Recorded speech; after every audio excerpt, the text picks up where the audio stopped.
Hey y'all, it's your boy John Atala, and welcome to the Big Boy Basics, the full guide. This guide will help you get started weightlifting, put on muscle, get stronger. It's really everything you need to know to be successful and get started in the gym training wise. And it's also how I like to program a full body split. The full split is at the end of the video, and there's a free Google Sheet to go along with it. In this, I go over what exercises to do, how hard to train, how long to rest, rep tempos. Everything you need to get started is in this video.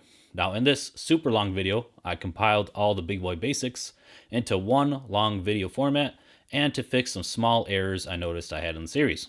Now, I didn't do any fancy editing when compiling the videos together, so just be jumps from one video to another. If you find this guide super helpful, please leave a like down below. Now, let's not waste any more time. There are gains to be made. Enjoy the big boy basics. So, the intro to this series, I want to explain the why for weightlifting, the why for bodybuilding and putting on muscle. So, disclaimer for this series before I get into it, almost every rule can be broken besides a few basic fundamentals.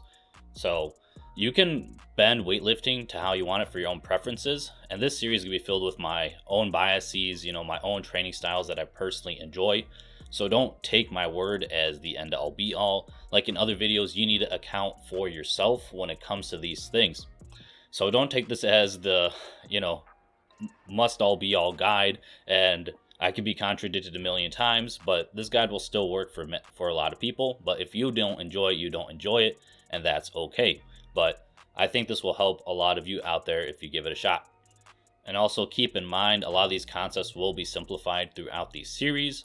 So I'm not going to go terribly in depth. I just really want to give a lot of general overviews as to not confuse a lot of beginners, but there's always more nuance if you want to explore that. So to get into weightlifting, you need to have your why. The importance of the why is very important because this is a thing you will do for years if you want serious results without drugs. So what will keep you coming back for years on end? For me, it was just another activity I needed since I stopped playing sports and I had a lot of fun. But you need your own why. Why do you want to do this? Is it because, let's say you're a parent and you want to pick up your kid without being out of breath? Do you want to be old and just still have good health? Find your why. Are you doing this for others so you can be healthy for your family and hopefully be an influence? Identify your why and every day write down that why or look at it. It's going to help you keep motivated in the beginning stages when you're like, I don't want to hit my workout today. It's super important to have this in mind, and this is a really good first step to keep you coming back and being consistent. So I will share with you some of my whys besides, this is something I personally enjoy. Point number one is to prevent sarcopenia, if I even said that right. And this is basically just the loss of muscle mass over time. So over the years, you will lose 3 to 5% per decade. Now that does not sound like a lot, but by like the time you're 80, you'll lose 40% of your muscle mass if you don't do anything. So that's a ton.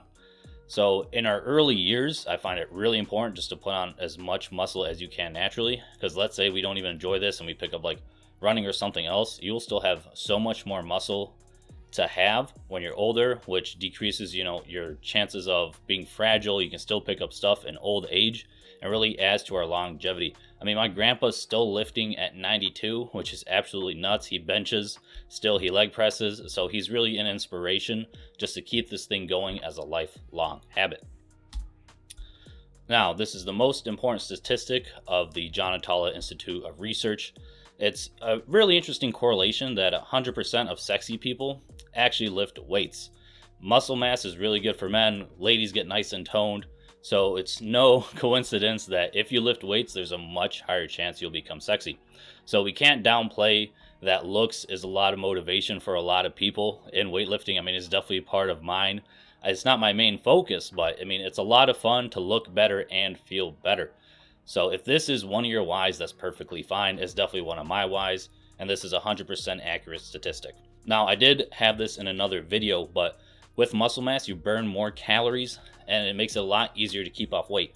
So imagine you're a 130-pound man and you walk a mile. You're only going to burn around 180 calories to one of these crappy online calculators I found. But if you have muscle mass, and don't think 50 pounds is unreasonable. I mean, I used to weigh 130, let's say like 8th grade, and then you hit your growth spurt. 150 was my normal. Now I'm close to 190. So even then, that's 40 pounds with like 5 years of training. So it's very possible. But with all this muscle mass, let's say with a mile, I burn around 250 calories of just walking.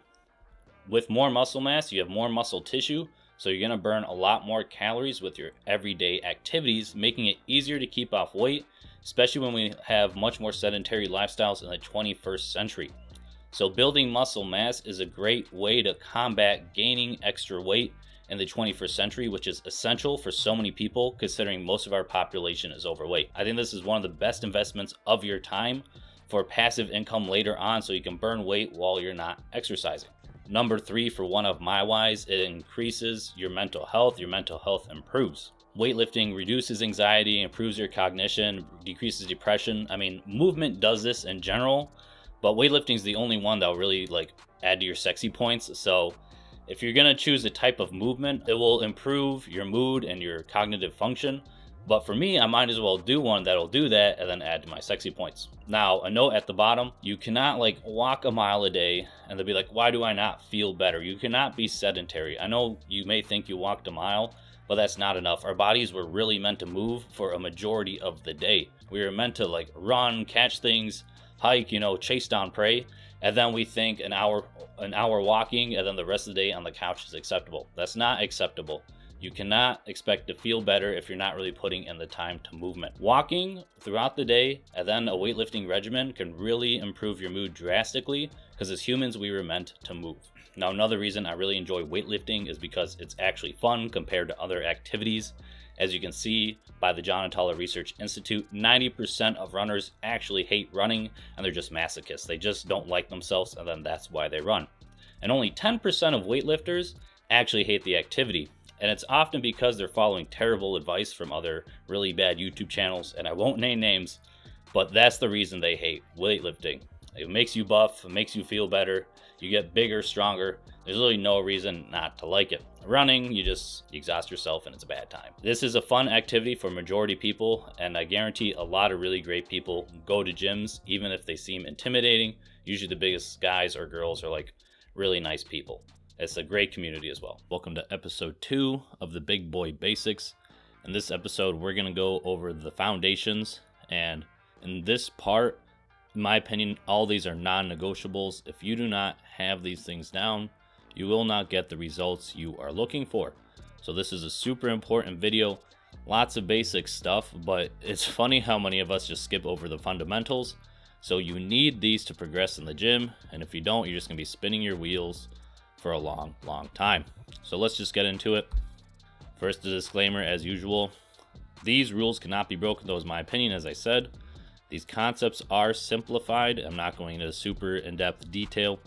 And this is filled with my own styles, my own biases of training, of course. So the first thing is on our foundations is we want to stay safe weightlifting. I hurt my back in 2018, which put me out for a couple months. Even recently, I tore my pec. That one was just kind of a freak accident in my opinion. But stay safe. Weightlifting is one of the safest activities, safest sports, so there's no need to make this dangerous. According to some studies, it's 1 injury for every 1,000 hours of training, which is super low compared to other sports. I mean, I used to play rugby and I got concussions from that. I broken my tooth, tons of things. Weightlifting is definitely much safer. So we don't need to make a safe activity dangerous. So don't make this a dangerous activity. There are easy steps to keep safe. Always have a spotter when you need a spotter. On the bench, don't guillotine press yourself on TikTok on accident. Don't have any of these gym fail compilations. Be you. And then always pick appropriate weights for yourself. This takes time to learn what you're capable of, but don't overshoot the gun when you're starting out with tons of 1-rep maxes when you barely even learn how to bench 135. Also learn correct form over time. Optimal training and optimal form will be dependent on you. Everyone's a little bit different, so take time to experiment with yourself to find what works for you, what doesn't hurt your elbows, doesn't hurt your shoulders, knees, etc. These things take time, and it's okay to take time. You'll start somewhere and slowly adjust over time. Also, if you do get injured, use it as a learning tool. Like I said, I hurt my back in 2018. I didn't lift for 6 months, but I learned from that and overcame it. Same when I tore my pec. Don't let this stop you. Just heal, take the proper steps to heal, and then use this as a learning experience. The second fundamental is you must have a training plan. A goal without a plan is just a wish, according to the map from Dora the Explorer. Now, I know a lot of people go to the gym without even a monthly plan or even really a weekly plan. So have a plan in place. It's going to make it a lot easier to track your progress, know what you're doing, so you're not just doing a different workout every single time and then wondering why you're not progressing on like a bench press or a squat or even building muscle. Have a plan in place so you know what you're progressing on, so you can do similar lifts every single week and build muscle. You need a plan in place. If you don't have a plan, just check out my ebook in the description. It's free and at least get you started in the gym. Another non-negotiable is you must progressive overload. Progressive overload basically just means doing more weight slowly over time. So there are two main ways to do this. Either you can increase reps slowly or even sets. So instead of adding 5 pounds on the bar, which is the other way, add weight slowly. You can add more reps. So instead of, let's say, 3 sets of 8, next week you try 3 sets of 9, next week try 3 sets of 10. That way in 2 weeks, you've done 2 extra reps on all your sets. That's a way to do it. Or you can do 3 sets of 8, and the next week try for 4 sets of 8. You increased your volume using a set. These are the two main ways to progressive overload. A bigger muscle will generally move more weight, so you need to keep that in mind and slowly progressive overload over time. Another non-negotiable, you must sleep. So you can see I have Giga Chad with over 7 hours, and then I have this Deathly Wojak with less than 7 hours. You know, it's not that simple, but I would even argue you need more than 8 hours of sleep if you want to put on serious muscle. This is when our body recovers, is during your sleeping time. That's when you do most of your recovery. So it'd make more sense to sleep more and get adequate sleep. Normal people need 7 hours. We're not normal people. We're trying to put on muscle. So it makes sense we need a little more. Don't neglect your sleep. This is when your repair is actually done for your body. And then you can become Giga Chad later. The next rule. Now you must eat. So there's a lot of different variations for how much protein you need. And we will go into it more in depth later. Just keep in mind for now, if you're using pounds, you want 0.5 grams to 0.8 grams per pound of body weight. And if you're using kilograms, you want 1.2 kilograms to 1.7 kilograms per pound of body weight. So I see a lot of like pound per pound for protein. Guys, it's my personal opinion, it's just way too much if you're not a professional bodybuilder. You will hit these nutrition goals if you're just eating normal food. If you're eating real food, you will hit an adequate amount of protein that will get you growing. Things like eggs, dairy, meat, whole fat foods, tofu, legumes, lentils, peas. What did I miss? Oats as well. Like, eat real food, whole wheats, whole foods, and you will get adequate protein as long as you're not only eating like apples and oranges and, carrots and stuff. You'll be fine. Eat whole foods and you will be growing just fine, assuming your calories is where you need to be. Now, you don't need supplements to grow either. Personally, I like protein powder and creatine, but that's the only 2 supplements I take, and it's not even necessary. If you don't want to spend your money on it, don't spend your money on it. But I personally like them because it's just easier for me to get a little extra protein in the day, and I find creatine helps me in my workouts. So don't think you're going to have the results you want if you're eating trash food. Do not dirty bulk with trash food. This is the food that repairs your body. So make sure what you're feeding yourself to repair your body with is quality food. You don't need to expend a ton of money on organic things. The American diet is so bad. If you're just eating like actual real food, even if it's not organic, you will be just fine. Now, this is one of the most important things. You must be consistent in all areas of your training. This includes sleep, your training, your nutrition, your stress management, and even your education and lifting. As you get more advanced, you will need different knowledge to keep progressing. This series will be very good to get you started and even to your intermediate days, but you'll need more knowledge after this if you want to keep progressing in the gym. And so definitely subscribe to the channel because I'm going to be providing more knowledge in the future. But you have to be consistent on all these variables. If one of these is missing, you're not going to progress. If you're doing everything right but sleeping 3-4 hours a day, your recovery is going to be trash. If you're doing all these things but not eating enough, you're not going to grow. If you're doing everything right but then showing up to train once a week, you're not going to progress. All these things need to be consistent. You cannot miss multiple workouts every week then wondering why you're not growing.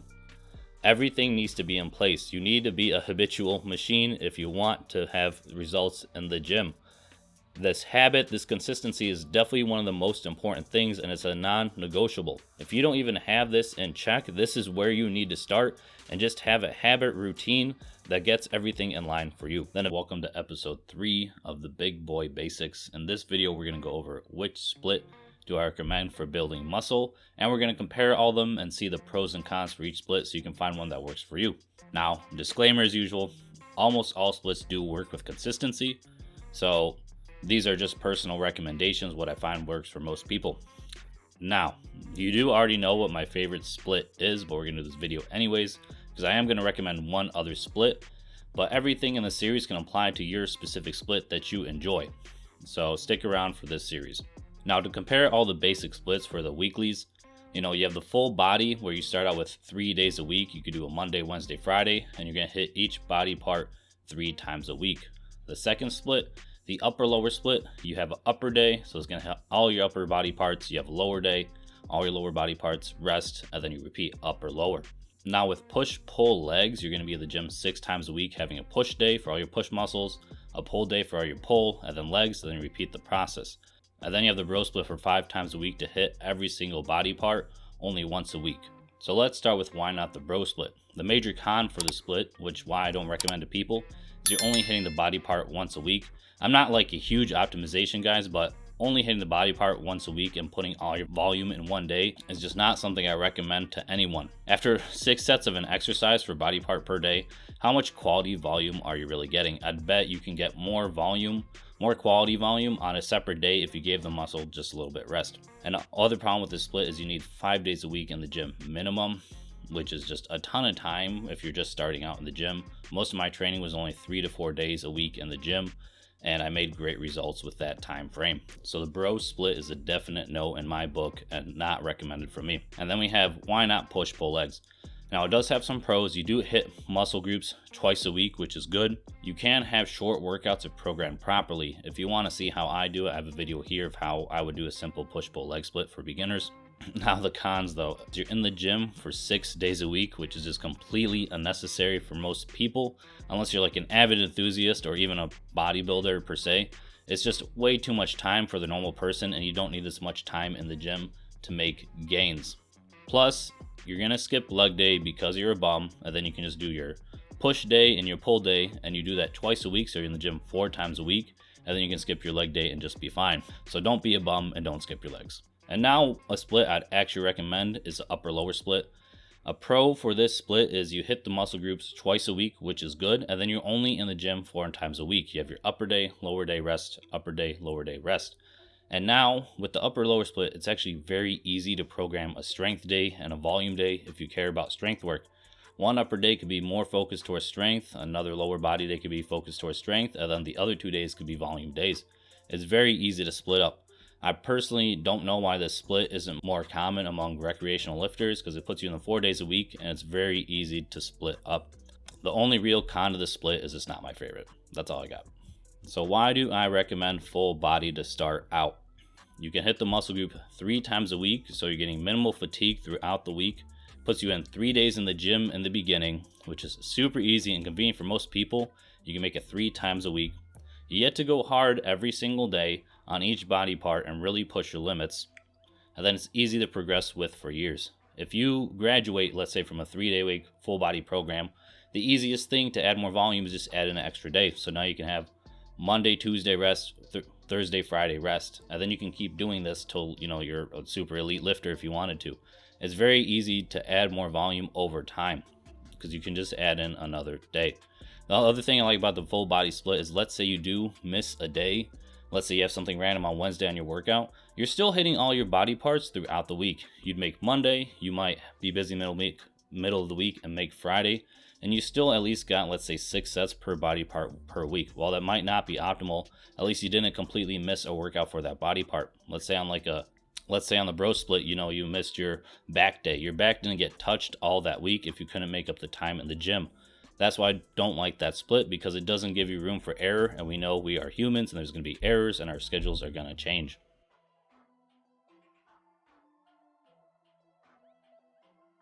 In this series, we are going to program a 3-day full body split, but all these lessons in this series you can apply to any split you enjoy, so please don't think these lessons only apply to this specific split. You can take all this knowledge and form it to how you need to do for yourself. Welcome to episode 4 of the Big Boy Basics. Today we're going over isolations versus compounds, the pros and cons of each type of exercise, and generally how to implement them, at least how I implement them into my program. If you're new here, this is a series on the basics of weightlifting, how to program a 3-day full body split. So I'm going to have this all in one playlist and one long video over the upcoming year. Now, disclaimer, this is a simplified series, so it's not going super in depth, but it's going to give you a great overview of what you need and what you need to do in the gym. And this is influenced by my own personal style of training, so keep that in mind. Now, let's get super basic. So what is an isolation exercise? An isolation is a movement that only uses one body part. So like a bicep curl, you're only isolating your bicep. A tricep extension, a skull crusher, you're only using your tricep. Even a pec fly, you're only using your pec. You're not getting any other muscles involved. You're only trying to stimulate one muscle. Now, a compound movement is a movement that uses multiple muscles. So let's say a bench press, you're going to incorporate your chest, your front delts, and your triceps. Squats, you're going to use your quads, your glutes, other leg muscles. An overhead press is going to stimulate your shoulders, your triceps, and many muscles at once. So why compounds? Compounds, you'll hit multiple muscles at the same time. Progressive overload is very simple in the beginning. Adding more weight to the bar is much easier on a bench press versus a bicep curl. If you were bicep curling 100 pounds, you'd be a monster, but bench pressing 100 pounds is not much at all. Also, it's great for ego lifting. We love the squat, bench, and deadlift because they look great when you have a ton of weight on them. So the limitations of compounds, though, is as you get heavier, it will fatigue your body a lot more. It's a lot more taxing on your body. You cannot be squatting 405 every day with RPE 10, which we'll get to later, and not expect to feel some tweak in your body. So you have to have this in mind as you get heavier on the weights. Personal opinion for me is they're higher risk of injury, generally because people ego lift with these. They do weight that they should not be doing, and that leads to that. And the last con is no one actually cares how much you bench, despite what you think, even on this online fitness space. So why do we need isolations? It targets the muscle you actually want to work. While a bench press will work your chest, if you really want to work the chest, maybe you need a pec fly in there so you can do extra stimulation without any other muscles getting involved. They're also generally easy to recover from because you're not going to go super heavy on many isolations. I mean, you can get heavy, but it's not going to be like heavy. No one's pec flying with 300 pounds. That'd be ridiculous. And isolations are needed because if you want maximal output, if you want maximal growth for each body part, you will need to stimulate it independently so other body parts won't take over on a certain movement, so you can directly target that muscle. The limitations of isolations, though, are if you wanted to hit every single body part, you'd have to do so many exercises. So if I wanted a upper body workout, I'd have to do a chest isolation, front, rear, and side delt isolation, tricep, bicep isolation, forearm isolation, back isolation, trap isolation. Like, it would be so many exercises for one workout.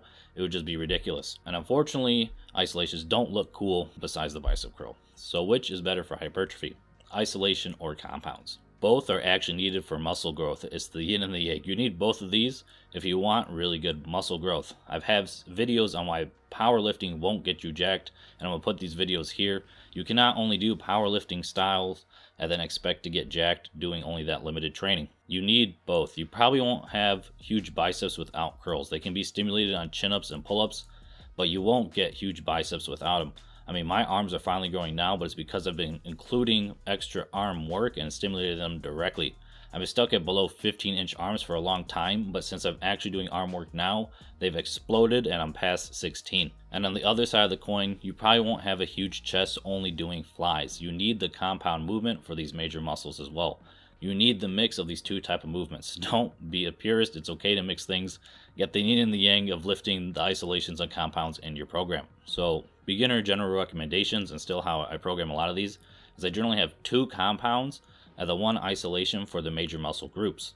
So basically back, chest, and legs. So let's take an example for the chest if you want those huge melons. One day you could bench, get your heavy work in. Another day you could fly, get your isolation in, work for your chest, and then let's say you want to do a dip the next day, another compound movement. You could get all this work in very easily in a week and not feel super fatigued, stimulate a lot of muscle groups in a workout, and then have your isolation day for your chest. Welcome to episode 5 of the Big Boy Basics. Now the typical disclaimer, How hard you train depends on many factors and really depends on what you're going for. So this is a simplified version of this topic just to get you guys started. Understand there are more nuances than this than I present, but it's going to get you guys in the gym, get going, and really just get you started to build muscle. And as typical, this series is with my own personal style of training and my own biases, but I found this works for me and many of the people I train. So let's start with RPE. You hear this very often. RPE is rate of perceived exertion. So it's basically saying, how hard are you training? And there's another tool called RIR, which is reps in reserve. And often you hear these used synonymously. They're very similar tools, but they have a slight different nuance. If you use the numbers incorrectly, they will mean very different things with RPE versus RIR. So let's get into comparing the two. Now, thankfully for the internet, they already had this amazing chart made up, so I did not make this. But on the left of your chart, you have RIR, and on the right, you have RPE. So RIR, reps in reserve. If we're doing maximal intensity effort, you will have 0 reps in reserve because you cannot do any more reps. If you're using RPE, rate of perceived exertion, that is rated 10 because it's your maximal effort.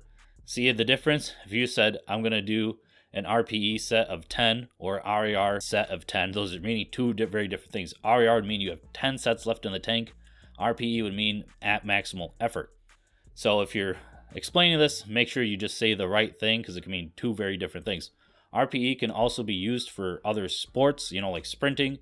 How hard are you going to sprint? Having reps in reserve for sprinting doesn't really make sense. It's more for lifting, but RPE, rate of perceived exertion, can be used for different things, right? I could have a RPE 10 maximal sprint and I'm RPE 7. It was kind of difficult, but not too bad maximal sprint. So they do use different things. So let's look at some of my bench presses and I'm going to rate them for my RPEs from what I remember. So this first example from my pause bench press a while ago, I'll rate this in RPE 9. I think I could have got one more rep paused because I did next week and it felt like that, but I don't think I would have been able to got 2. If I was using RIR, reps in reserve, I would have had an RIR of 1. I would have had 1 rep in reserve. Now for this next bench press, that was my maximal bench press, 315 that I got, and it was definitely an RPE 10. It was shaky. I would have definitely not have gotten another rep. So that'd be an RPE of 10. If I'm using RIR, that'd be a RIR of 0 because I do not have any reps in reserve. And then if I'm failing, I'm actually kind of breaking the scale because it's beyond maximal effort. I'm not able to do it. So now that you have a basic understanding of RPE or RIR, whatever system you decide to choose, how should you use these? From now on, guys, I'm just going to say RPE. I hope you get the idea, but that's just generally the system I use. It doesn't really matter. So generally, for most training, stick between 7 to 9 RPE or 1 to 3 RIR. For isolation lifts, I generally use 8 to 10 RPE along with machines. And the reason for that is you can recover generally well from these. If you're failing on a bicep curl and you went beyond maximal effort, it's not that big of a deal. But if I'm doing that every day with heavy squats, that's going to be a lot more taxing. And also with machines, you can do this, but generally I start on the lower end, like an RPE of 8, and then slowly work my way up to an RPE of 10 or plus. Also with machines or isolations, you have a much lower risk of injury. If you're failing on a bicep curl, not a big deal. If you're failing on your squat every day and getting smashed with the weight and you don't have the safety bars on, a much higher risk of injury, so it's not recommended. Something to keep in mind though, training to failure is not necessary for muscle. Training to failure is not necessary for muscle growth. I don't train to failure that often. Sometimes I do if it's towards the end of my month and I'm testing AMRAPs. That's a good time for me to train to failure. But often I don't. Most of mine is in the 8 to 9 RPE range. Now for free weight, heavy compounds, I'd recommend a 7 to 9 RPE and rarely taking these to failure. I don't like taking any of these to failure because you have a higher chance of injury. I definitely injured my back doing this a while ago with my deadlifts. Also, you'll be super gassed if you're taking every set to true failure on a heavy squat. That would be absolutely brutal. I would not have any energy left in a workout if I did even 3 sets of super heavy squats to failure. It would just be nuts. It would be absolutely terrible. You want to keep a little in the tank on your compounds, 7 to 9 RPE, or 3 to 1 reps left in the tank, and then don't snap yourself up. Now, should you worry about RPE or RIR as a beginner? I say yes, because it will be a useful tool as you get more advanced to actually gauge where you're at in your difficulty. It's going to be hard to gauge in the beginning. You're not going to know exactly. I know mainly two types of people in the gym. Some who always think they have one more left in the tank, and I tell them to rack it, and then they fail next set because they don't understand how fatigued they are, or a person who underestimates how much they actually are. So if they think they're about to fail on their next rep, they usually can get like 5 or 6 more if I yell at them. There's usually these two types of people. So you need to understand where you're at on that. A way to do this is to learn what true failure feels like. It's okay to fail in the beginning. The weights aren't going to be that heavy, assuming you're a normal beginner and not like an elite lifter or just have crazy genetics. You'll be fine failing, and it's okay to fail, but learn where that failure was. Try to gauge what RPE or RAR you thought you were at when you failed, and you'll slowly learn and fine-tune these. Jeff Nippard also has a really good way to gauge this, and I'll put up that clip here. I call this an RPE test set. So the next time you're doing an exercise that you can fail safely on, let's say an incline dumbbell press, once you get to a point where you think you could do 2 more reps, call it out. Say out loud, okay, I'm at an RPE 8 now, and then actually push it to failure to see if you rated it correctly. Yep. Okay, I think that's RPE 8. Yep. One more, let's go. Yep. Yep, go. If you could only get 2 reps, that means you're dead on with your RPE, but if you got 3 or 4 more reps, that means you're probably overestimating your RPE and you need to push it harder next time. With more lifting experience, you'll become more in tune. You guys can see clips of my failed lifts, so I still overestimate sometimes, but that's okay. It's just all part of the journey. Hey y'all, welcome to episode 6 of the Big Boy Basics. Today we're going over volume, reps, and sets. When to increase your volume, how many reps should you do, how many sets should you do. All that will be answered in this video. So let's get into it. Disclaimer as usual, these concepts are simplified and they are influenced with my own personal biases and experiences in training. And this is just a starting point for you guys, and you will find what works for you, what is optimal for you guys over time. So volume is just reps times sets times the number of weight you do.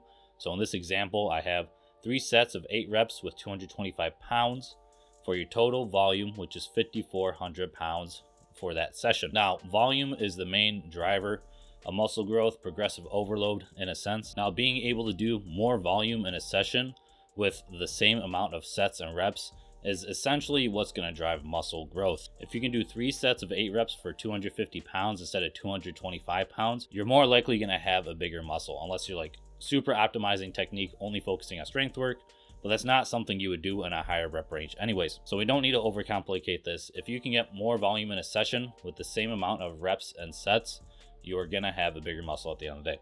So the question is, how many weekly sets should you have per body part per growing? So the sweet spot for hypertrophy is typically 10 to 20 sets throughout the week for a body part you are trying to grow. Now, some might need more, some might need less, depending on what you're wanting to do. But in this series, we're doing a full body split.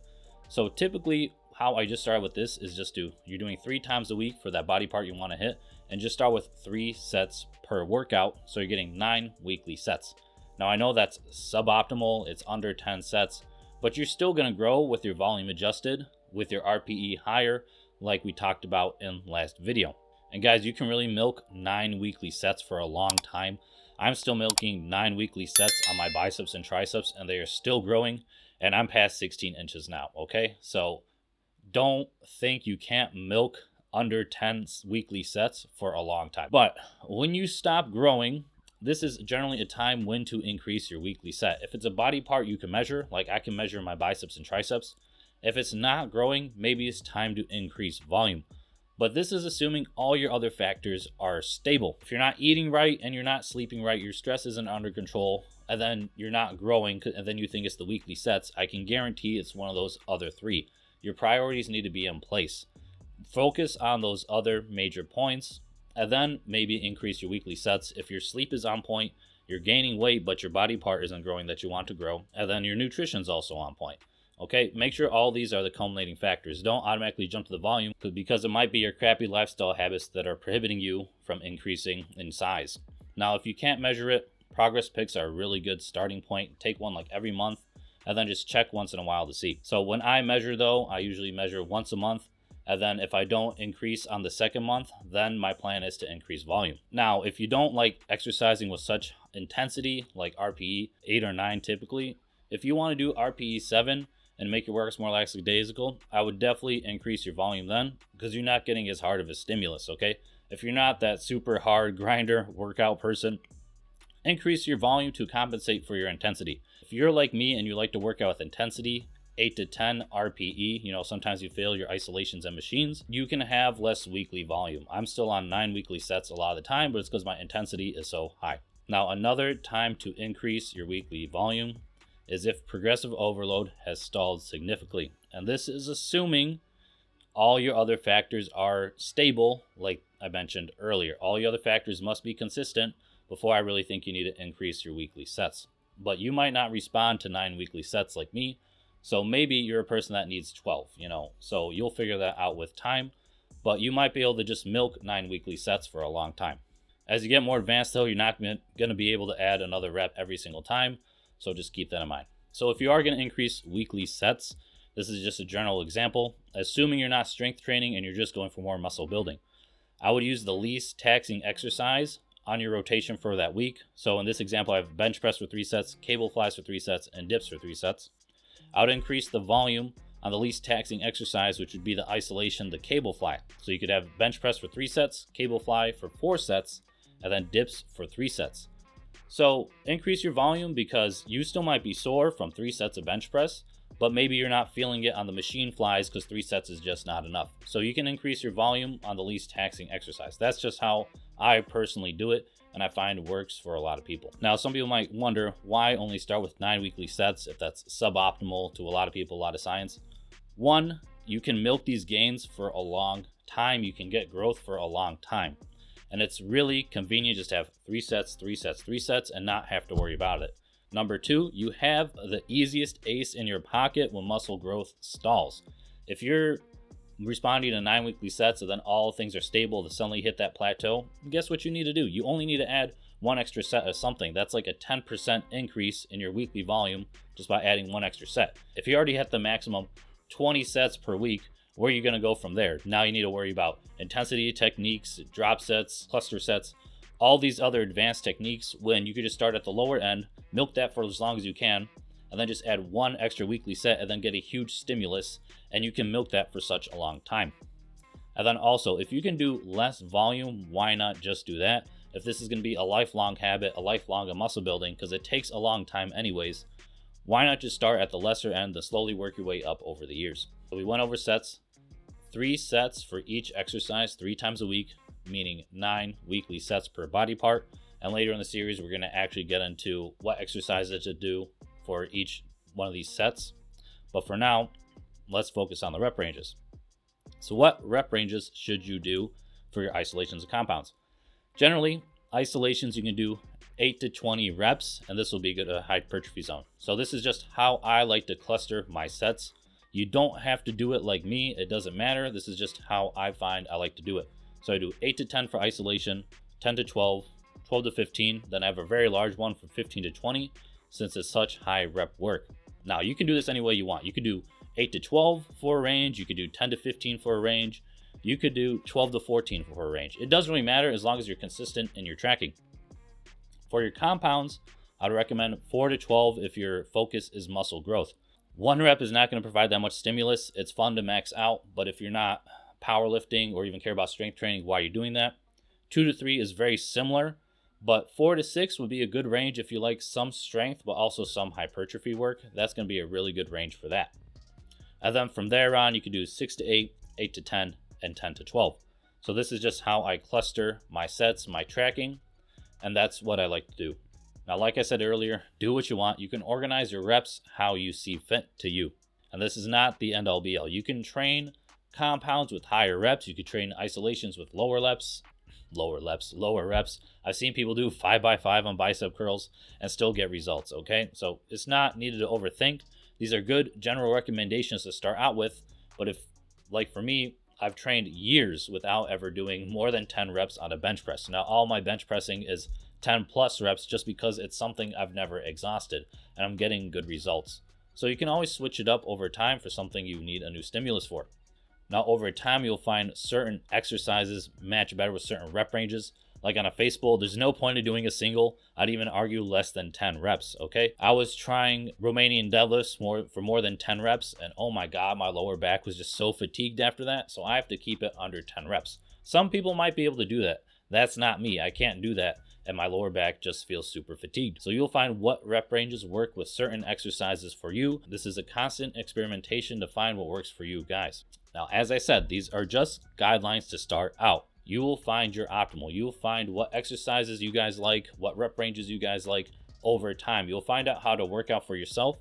But this series will really just get you in the gym and start experimenting and see what works for you. Welcome to episode 7 of the Big Boy Basics. Today we're going over the Dummy's Guide to Progressive Overload. So we will go over how to progressive overload in this video. I'm going to give you 2 types of progressive overload. We're going to make it really clear and simple so you can track your progress and get results in the gym. These concepts are simplified. This is with my own series and styles of training. And if you haven't already liked the video, you should down below. This is a whole giant playlist called the Big Boy Basics, where I'm going over everything that is training related for the beginner. Now, you hear this word thrown around a lot. So what is actually progressive overload? So let's get the legit definition out the way. Progressive overload is a method of strength training that advocates for the gradual increase of the stress placed upon the musculoskeleton and nervous system. So what does that actually mean? So progressive overload is basically just getting stronger over time, slowly but surely, adding more weight to the bar, adding more reps. A bigger muscle is going to move more weight at the end of the day in its simplest sense. So don't overcomplicate progressive overload. It's just getting stronger slowly over time. So how do we actually progressive overload when you guys run out and you can't just add 5 pounds to the bar every single week like you can for the first month of training? You'll eventually have to get a little more intelligent. So the first method is a double progression. So let's just run through the example and it'll make sense. So let's pick a rep range. My example is 6 to 8. So in this rep range, you're going to find a weight that allows you to fail or hit your RPE goal within that rep range. If you don't understand rep ranges, check out the previous video. So with this double progression, you're going to increase reps every week until you hit the top of the rep range. And when you hit the top of the rep range, you're going to increase the weight with the smallest amount possible. And then you just repeat this process. So what does this actually look like? In our example, we said we're going to do reps from 6 to 8. So in this example, we have the bench press for 3 sets of 6 to 8. So let's look how this plays out. So week 1, you have 135 pounds. And let's say you got all 6 for set 1, 2, and 3. Week 2, you try to add another rep to each set, so you get 7, 7, 7. Week 3, you're still at 135 pounds because you didn't hit 8 yet. So then you hit set 1, 2, and 3. You got 8 reps for all 3. So now since you finally hit 8 reps for all 3, you finally increase the weight to 140 pounds and you repeat the process. You're at 140 pounds and set 1, 2, and 3 are all at 6 reps, and you just repeat this process over and over as long as you can. Now let's look at a more advanced example. You guys might be able to add 1 rep to every single set, every single week in your beginning phase, but that's most likely not going to continue as you get later down your career. So let's stick with the bench press for 3 sets of 6 to 8 reps.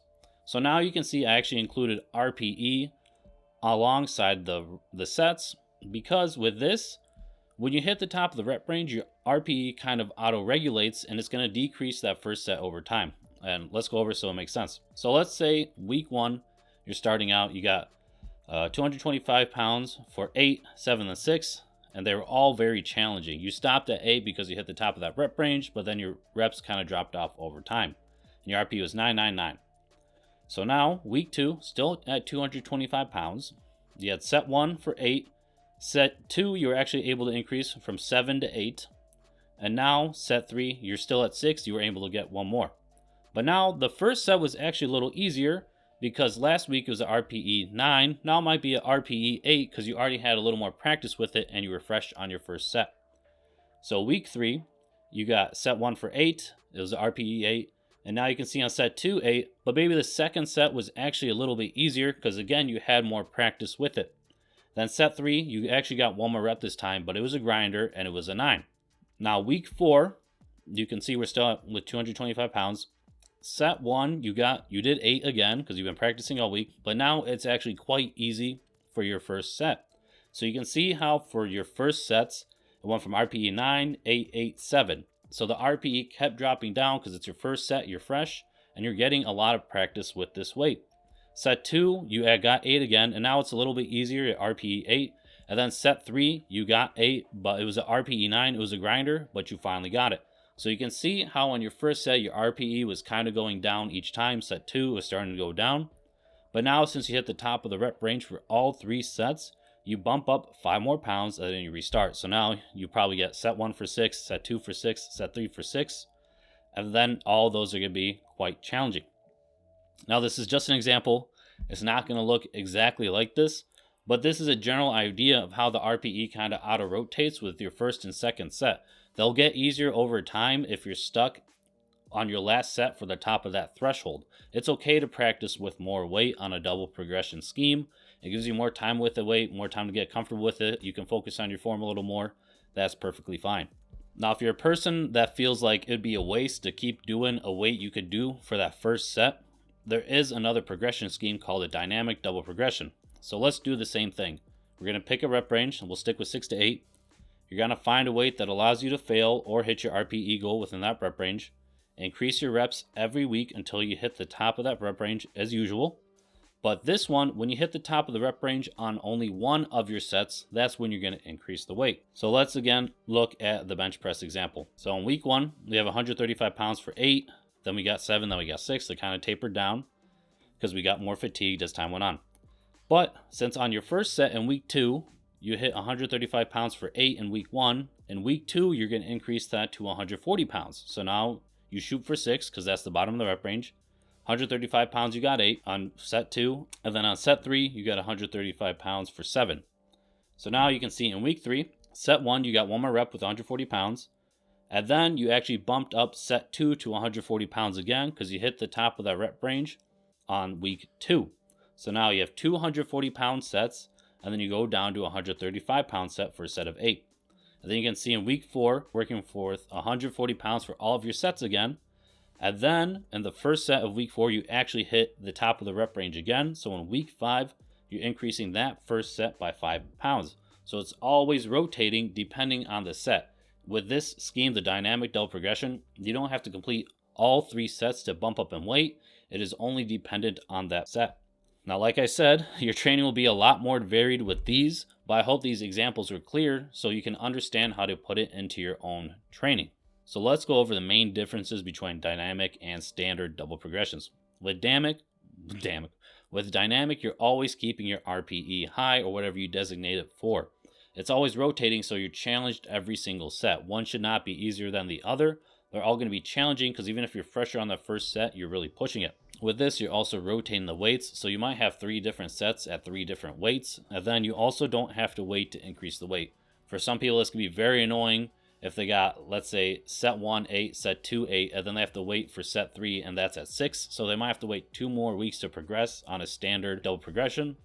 But if you're on a dynamic double progression, you can increase weight fairly often. Now with the standard, the nice thing though is it does rotate your RPE. So if you want more time to work with a weight, this is a good way to do it because it's going to give you more time to work with that, and your RPE will slowly taper down as you work with the weight on your first and second sets. Now with standards, it's also good to practice patience, young grasshopper, because it will take more time. You're not going to be able to add a rep every single workout. Sometimes you might stay the same. So it's good sometimes to practice patience, especially as you get more advanced. You're not going to be able to add on 5 pounds every couple weeks. It's going to take more time to that, so just keep that in mind. Now, sometimes with these double progressions, we chose a 6 to 8 for example. Sometimes you're not going to fall exactly within those rep ranges on your progressions. For example, jumping to 50 pounds to 60 pounds on any dumbbell movement is a 17% increase in weight since the standard is 10 pounds. So it really might not allow you to use your standard rep range. So let's look at 6 to 8 rep range again. You don't really have to worry about this. Just learn, be adaptable. It's not a big deal. There are many options. The 2 simplest solutions is either just expand your rep range downward. So now instead of 6 to 8, you can do 5 to 8 reps if you're just 1 rep shy. Not a big deal, just adapt. Or you can use that same weight. So instead of increasing to 60 pounds, stick with the 50 and then just increase by another rep or 2 on your rep range. So now instead of 6 to 8, you can use 6 to 9 as your rep range. Use the smallest amount of weight increments as possible. I know sometimes it's not possible, But you can always buy like small micro loaded plates on Amazon if you need them. With dumbbells, it's a little more difficult if you just have the standard giant dumbbells at your gym. Now, I gave you the 2 simplest ways to progressive overload, but there are many other ways to actually do it. So I'm just going to give you some quick examples. I'm not going to go into all these, but you can further research them for yourself if you want. So the first is you can use the same weight but with different rep tempos, and we will have a rep tempo video later in the series. But essentially, if you can do 225 pounds bench for, let's say, 3 sets of 8 and you're having trouble increasing, maybe you can start incorporating some pause benching into those sets. So maybe the first 3 reps you can pause on your chest, and then the rest of the set is explosive. And then maybe you can start increasing your pause reps. If you can have better control with that weight, you're most likely going to be stronger and put on some muscle. And then another way is, instead of having 3 sets of 8, if you're stuck on that all the time, or just 3 sets of whatever rep range, you can add a 4th set to get some more volume in until you break it. So let's say if you're at a set of 8, and then a set of 7, and you're never able to get that last rep, you can add on another set to your next week. So you actually have 4 sets. So you're going to get a little more volume. It's kind of a volume breaker. So you have a little more practice with that weight, and you get some more volume to push you forward. So when you get 4 sets of 8 now, instead of just 3, which this should help you, you can back down to 3 sets the week after. Revival Fitness actually has a really good video on this, and I'll put it up here. And then this is what I've been doing a lot recently. I've been really enjoying it. So use one of the double progression schemes, but only visit the exercise once every other week. Use similar movement patterns. Don't pair different movement patterns. So don't be like, I'm going to do this with a bench and a dip. Find something very similar. I would do like a bench and dumbbell press. So in my example, week 1, you're doing a barbell bench press. Week 2, do a dumbbell bench press. Then week 3, switch back to the barbell. So that way, you're hitting it once every 2 weeks, but you're still hitting the same movement pattern the week after. Like, I wouldn't do this with like a squat and then you're going to say a leg extension the week after. It doesn't make sense. Maybe you could substitute the squat with the front squat, or the squat with a leg press, and then you could switch them every 2 weeks. This is another really great way to do it as you get more advanced. Feeling fancy today. I finally got a desk mic stand, so hopefully this audio is a little better. But welcome to episode, 8 of the Big Boy Basics. Today we're going over rest time. So how much should you rest in between sets? Is shorter better? Is longer better? We're going to cover that in this video. So disclaimers as usual, this is just general recommendations from training style I like and I find other people react well to. These concepts are simplified, and the series is my own, with my own personal biases, with some scientific literature, but also a lot of biases. So, in my personal opinion, rest times is an underrated element of your hypertrophy training. Resting adequately allows you to push more volume in the gym. Essentially, if you're not resting long enough, you're not going to be able to move as much weight in the gym. Let's say you're only resting 30 seconds and you do 12 reps, rest 30 seconds. Next time, you're not going to be able to get 12 or even close. You're probably going to be like 5 or 6, okay? So your rest time needs to be adequate. But if it's too long, you're at the gym for hours, you're going to be like a power lifter, having a 2-hour session and only getting your bench done. So there needs to be a nice middle ground for how long your rest time should be. So let's look at rest times under 1 minute. Pros. The workouts are very quick. You're only resting a minute. There's a lot of high metabolic stress because you're going to do your set, rest 1 minute, and do again, and you might not be completely recovered. And then feel the burn, bro. I guess that's a pro for some people. Cons with the 1 minute, though. You're not adequately covered, like I said earlier. So if you're going to do, let's say 12 reps again, rest 1 minute, you're probably going to be closer to like 8 or 7. You might not be fully recovered. Nice. And then feel the burn, bro, again. That's a pro or con depending if you like that sensation or not. So longer rest times are generally better. You get better recovery. You're going to be able to push more weight. You're going to have better strength gains. No power lifter does his set, then rests a minute if he's going all out maximal, right? You have to give your nervous system time to recover, give the muscles time to recover, give all the joints and other movers time to recover. With longer rest times, you're also accruing more volume with the same sets and reps. So if you're resting longer, you're going to be able to do similar volume. If you're doing 12 reps again, resting, let's say 3 to 5 minutes, and then you might be able to do 12 reps again, okay? So the cons, though, is the workout takes a lot longer. You know, if you're doing, let's say 10 sets and you're resting the maximum of 5 minutes in between each sets, that's 50 minutes of just sitting around. So it does take a lot longer with much longer rest times. And then where's my pump, bro, is also a con because you might not get as pumped because you give your body more time to recover. but I find I'm still pretty pumped even if I have these longer rest times. So what are some recommendations so your workouts aren't super long, but to ensure you have enough rest time in between sets so you can keep pushing volume? Because like if we said, if you cut it too short, you're not going to be able to put the same amount of reps as you did on your previous set, and it's going to keep tapering down when you could push more volume if you just rested longer. So for your compounds, 3 to 5 minutes is a good general recommendation. Now 5 minutes is going to be higher if like your RIR is 0 or it's a super heavy thing, like if you're doing really close to failure deadlifts, squats, bench, right? In between those, you're going to need a longer rest time. Let's say on like a barbell row, you're probably going to need like 3 minutes on that, okay? You're probably not going to need the full 5 minutes to recover from a barbell row or a machine row, or let's say pull-ups, okay? So, but this is going to be your general range. Sometimes you're going to recover quicker, sometimes you're going to need longer, but this is going to be the general range you need for your compound lifts. Now, isolations, general recommendations are resting 90 seconds to 3 minutes.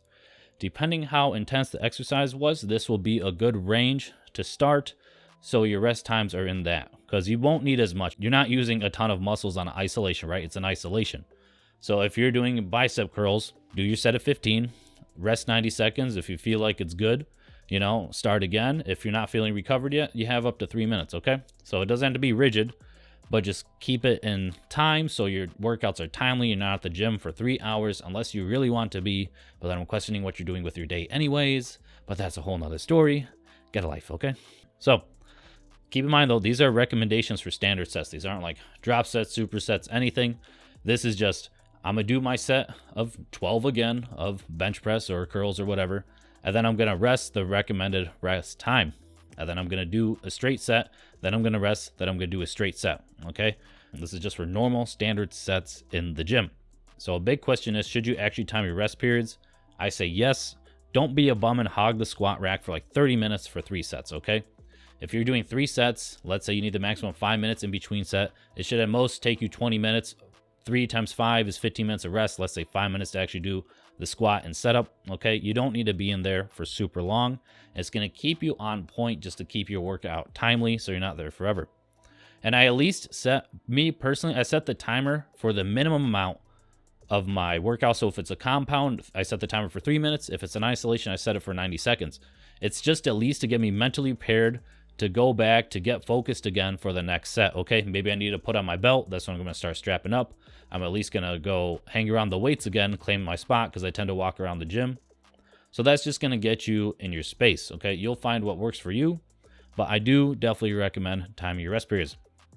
Now, don't skip out on the importance of your rest times because this can negatively impact your gains if you're not resting long enough, okay? I'd actually rather have you rest longer, have a longer workout, than under rest and not be able to push more volume. Welcome to episode 9 of the Big Boy Basics. Today we're going over rep tempo. What is a good tempo for the best muscle gains in your workout? So disclaimer, these are just general recommendations. This is a simplified concept. And this series is with my own personal style of training, although this is a very easy topic for most of you guys. Let's just get into it. What is rep tempo? Rep tempo is how fast you do a rep. Generally, when you see it written in a program, it's comprised of 4 numbers, and these 4 numbers represent different things in order. So the first number is the eccentric portion of the lift. The next is the bottom portion of the lift. The next is the concentric. Then the next number is the top. So for those of you who don't know the difference between concentric and eccentric, it's really easy to remember. Concentric means the contraction. Eccentric is basically the opposite motion of that. So on a bicep curl, the eccentric is the lowering of the weight and the concentric is the upward portion because you're contracting the muscle. On a squat, the eccentric is the lowering in the squat because you're not contracting yet. And then when you're moving up, that's the contraction. You're squeezing your quads up, right? So remember, concentric for contracting. So in this example, it's a 3-2-1-2. So what that means, it's a 3-second eccentric, and I'm going to put a bicep curl on here. So that means 3 seconds down, and then 1 at the bottom. So you're going to rest at the bottom for a second. Then you're going to do 2 seconds up, a 2-second contraction, and the 1 at the top, okay? So I don't know how many viewers I have overseas, but in America, we say Mississippis to count our seconds. So we go 1 Mississippi, 2 Mississippi, 3 Mississippi, and then you rest at the bottom, 1 Mississippi. Then you go 1 Mississippi, 2 Mississippi, and then 1 Mississippi at the top, right? So you might also see this differently. Sometimes in your rep tempos in a program, you might also have an X, and that basically means there is no rep tempo. You're just trying to go as fast as you can. So let's say this is useful for a squat. So a 2-second eccentric, so you're lowering down, 1 Mississippi, 2 Mississippi. You're not staying at the bottom, so that's a 0. You're not trying to sit in the hole. And then you're just shooting up as fast as you can. So there's no specific tempo for the concentric. And then you give yourself 2 seconds to rest at the top. So if it has an X, it just means you're basically just shooting up as fast as you can, or it's not counted. Like at the bottom, you might see a 0 as well, because you're not supposed to rest at the bottom in the squat if you're not doing pause squats. You're generally going to go down and then shoot up as hard as you can. So the question is, do rep tempos actually matter? It's a kind of. So it's good to make use of different tempos over time for different stimuluses, right? If you haven't ever done like a pause bench press, that's probably going to be good. So that's going to change your rep tempo, because at the bottom of the lift, you're pausing for a second and then you're pushing. It might be good to do like some pump work so that you're going to have different rep tempos if you're going nice and slow and squeezing the contractions. It's going to be different if you're going really fast. So all these things do matter. How you do your rep does matter in your tracking, because I'm going to be able to bang out a lot more reps on a bench press if I'm going as fast as I can, versus if I'm doing like a 3-second eccentric, then a 3-second pause, and then a 3-second concentric, right? So it all makes the difference. But with rep tempos, don't expect your rep tempos to be exactly the same. I'm not like timing this stuff. I do count Mississippis in my head, or you do 1 1000, 2 1000, 3 1000, right?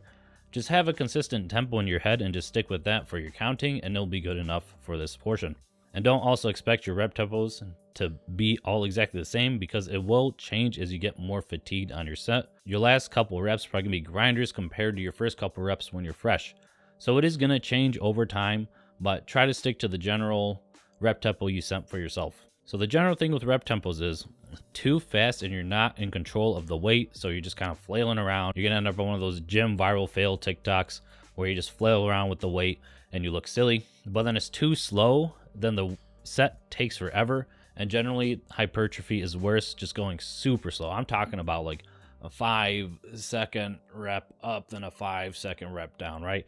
It just gets a little silly, then it becomes impractical. Even if it was good for muscle growth, I don't think I'd do it, because it would just take too long. 5 reps would take at least 50 seconds if you're doing a 5-second up, a 5-second down, right? So you have to factor in practicality for this as well. Generally for rep tempos, controlling the weight is the most important thing. So what is a good rep tempo that will allow you to control the weight? So I'm going to give you a couple examples depending on your goals in the next slide. So rep tempo recommendations, and generally you can work this on most lifts. So for typical lifting, it's a 1-0-1-0. So what does that mean again? So it's a 1-second eccentric. So let's say on the curl, a 1 second down, you're not resting at the bottom, it's a 0, and then it's a 1 second up, and then you don't rest at the top. So it's just 1 Mississippi, 1 Mississippi, 1 Mississippi, 1 Mississippi, right? You're just going. Or if you like a slower pace, you can do a 2-0-2-0. So let's stick with the curl again. You're at the eccentric, so it's 1 Mississippi, 2 Mississippi, nothing, 1 Mississippi, 2 Mississippi, 1 Mississippi, 2 Mississippi, right? Either of these rep tempos are going to be really good for your typical lifting scenario. Now there's also some other recommendations. You could do a 1-1-1-1, which is like good for pause work. So let's take the bench press for example. You're going to come down, 1 Mississippi, pause for 1 Mississippi, push for 1 Mississippi, hang out the top for 1 Mississippi. So it's 1 Mississippi, 1 Mississippi, 1 Mississippi, 1 Mississippi, right? So that's going to be good for your pause work if you like to incorporate that. Or if you want a really nasty pump, this is one I personally do. It's a 3-second eccentric, 1 at the bottom, 2-second concentric, then 1 at the top, just to give your guys self a little break between the really slow eccentric, then a little faster concentric. You'll feel a pump on that one. Keep in mind, these are just recommendations for your rep tempos. There are countless variations, but 99% of you are going to do just fine on the 1-0-1-0 or the 2-0-2-0. We do not really need to complicate this at all. Welcome to episode 10 of the Big Boy Basics. We are finally getting into exercises. So what are the best chest exercises to easily progressive overload on and make gains? So disclaimer as usual, these are just general recommendations. These are not the only chest exercises in the book. These are just the easiest to progress on, my personal favorites, the just tried and true staples. These are just things every gym will have, okay? So your gym should have all of this equipment, so it's not anything fancy that you'll need to go looking for. Honestly, if your gym doesn't have this equipment, I would go somewhere else because you're probably not at a gym where people take training seriously. So let's start with the main parts of the chest. It's really comprised of two main muscles. You have the clavicular head, that's the top part of the chest, and then the sternal head, that's the middle and bottom part. So this is all the pectoralis major, just the pecs in general. So when you have a lot of pressing movements though, you're going to use your pecs, you're going to use your shoulders, and you're going to use your tricep. So generally for most push movements, all these are going to work together. And you'll notice in the chest, the fibers run in a bunch of different directions, so that allows for a lot of movement. So what is the function of the chest with all these fibers running everywhere? You have internal rotation, that's really just turning the hands downwards, nothing complicated. Horizontal adduction, that's just bringing your arms to the midline. And then shoulder flexion, and that's raising your arms up. Fancy terms for very simple things. So before we get into the exercises, how do you actually stimulate certain parts of the chest, and can you bias certain parts of the chest?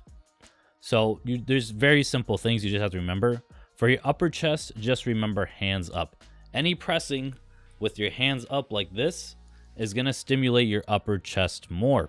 If you want to hit the lower chest, just remember hands down. You want to be pressing downwards. That's going to stimulate your lower chest more.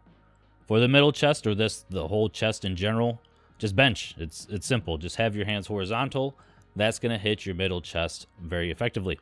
So the only part of your chest that you don't get to choose or bias where you want to grow is the sternum area. That's the middle portion between your boobies, right? This part. I cannot choose my muscle insertions where they insert on my chest. So that is not something you can choose to grow. No amount of flies or push-ups or incline benching is going to change where your muscle inserts.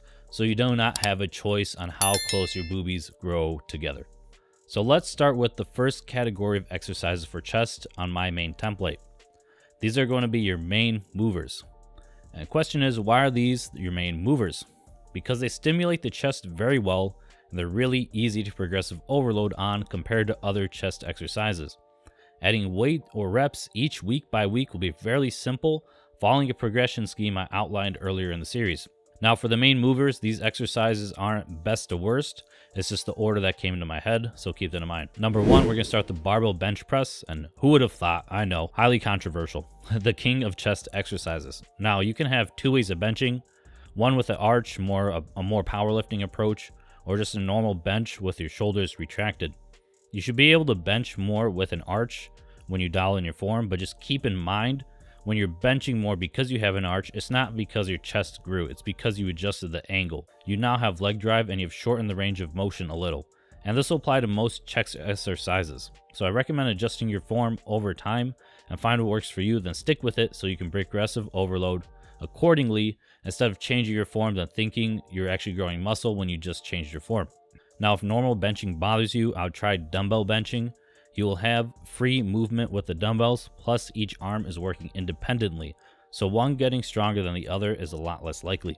The only real downside with dumbbells is the progression on them. As you get higher, let's say going from 50 to 60 pound dumbbells, that's a really big jump. That's 10 pounds in each hand jump versus a 5 pound for both hands in a standard bench press. Most likely with your dumbbell work, you'll need a bigger rep range to keep progressing consistently, unless your gym has a bunch of smaller dumbbells, which would be nice, but I know a lot don't.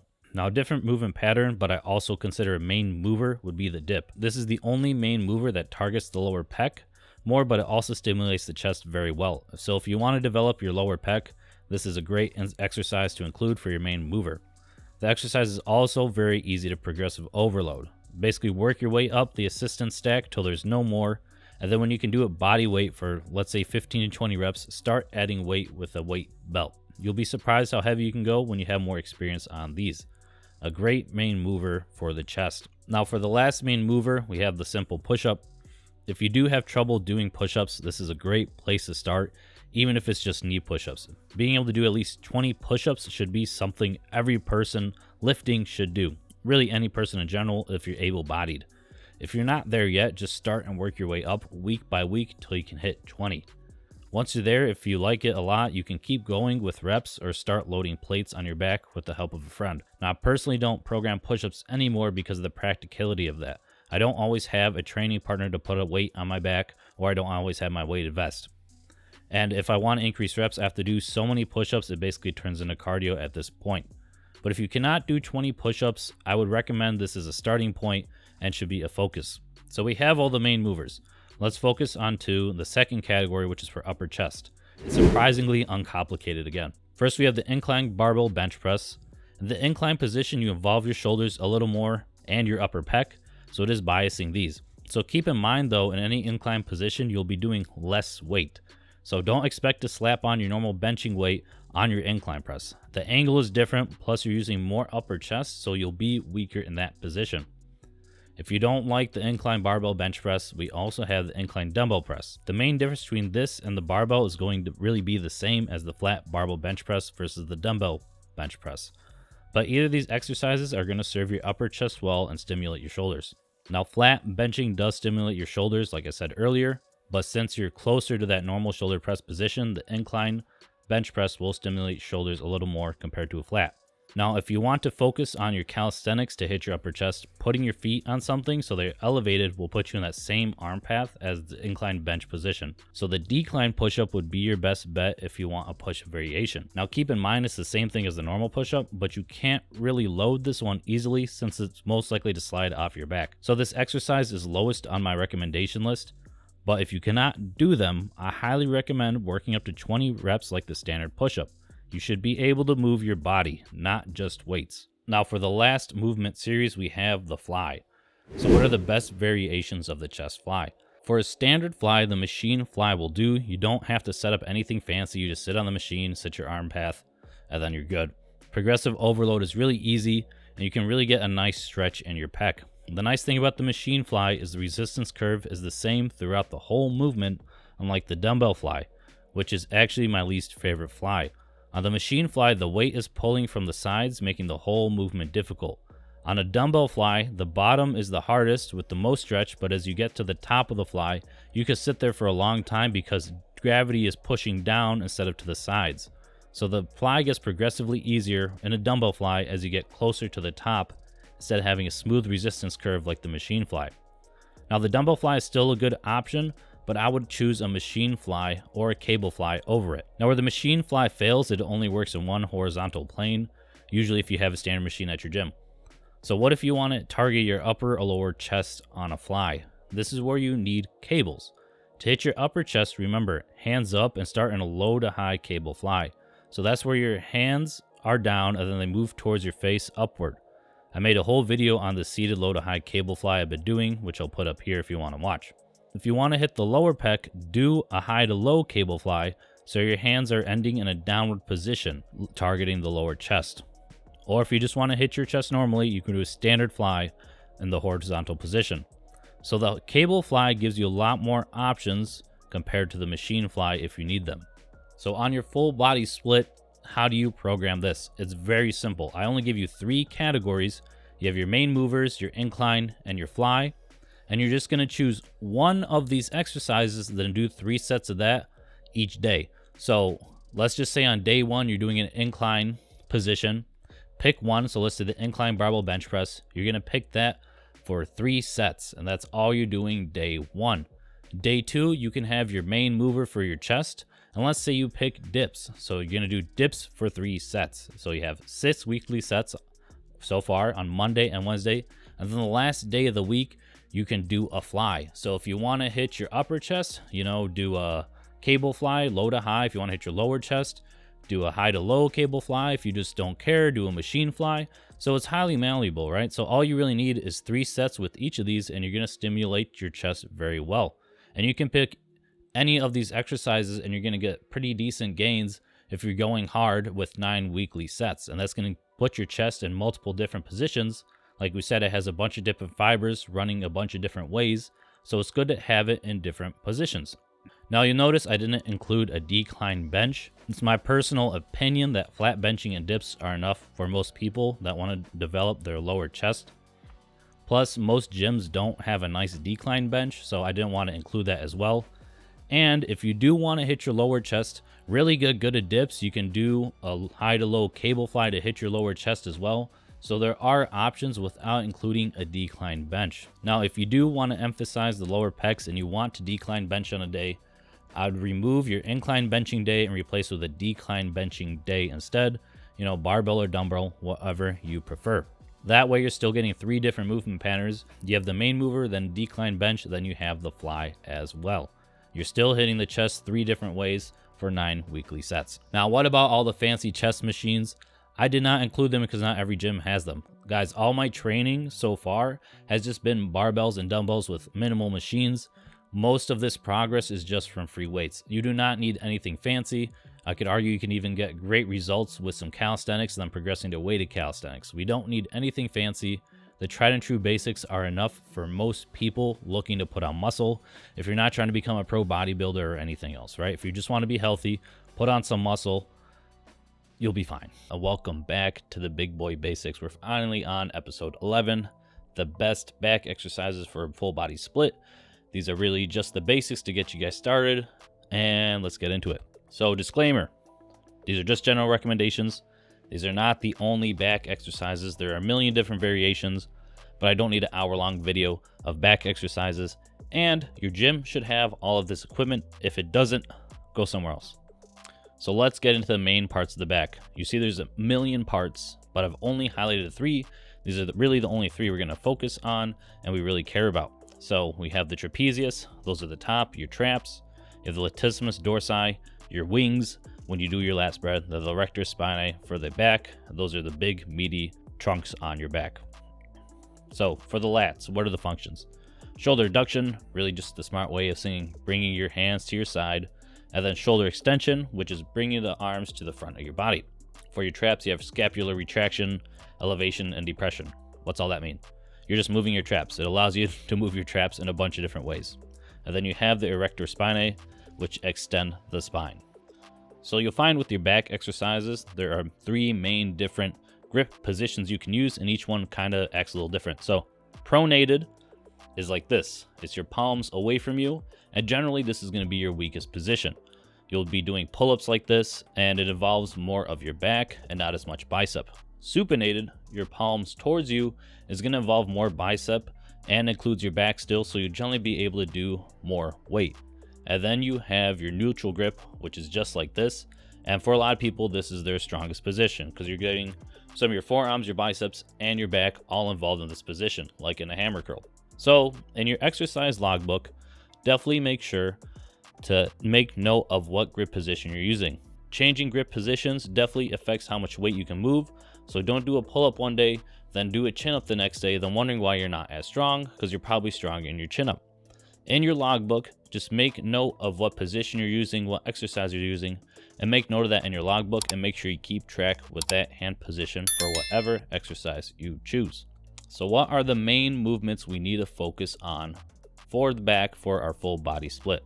So let's start with our horizontal pulls. We'll start with the king, the barbell row. The barbell row is going to be a great mass builder for the back.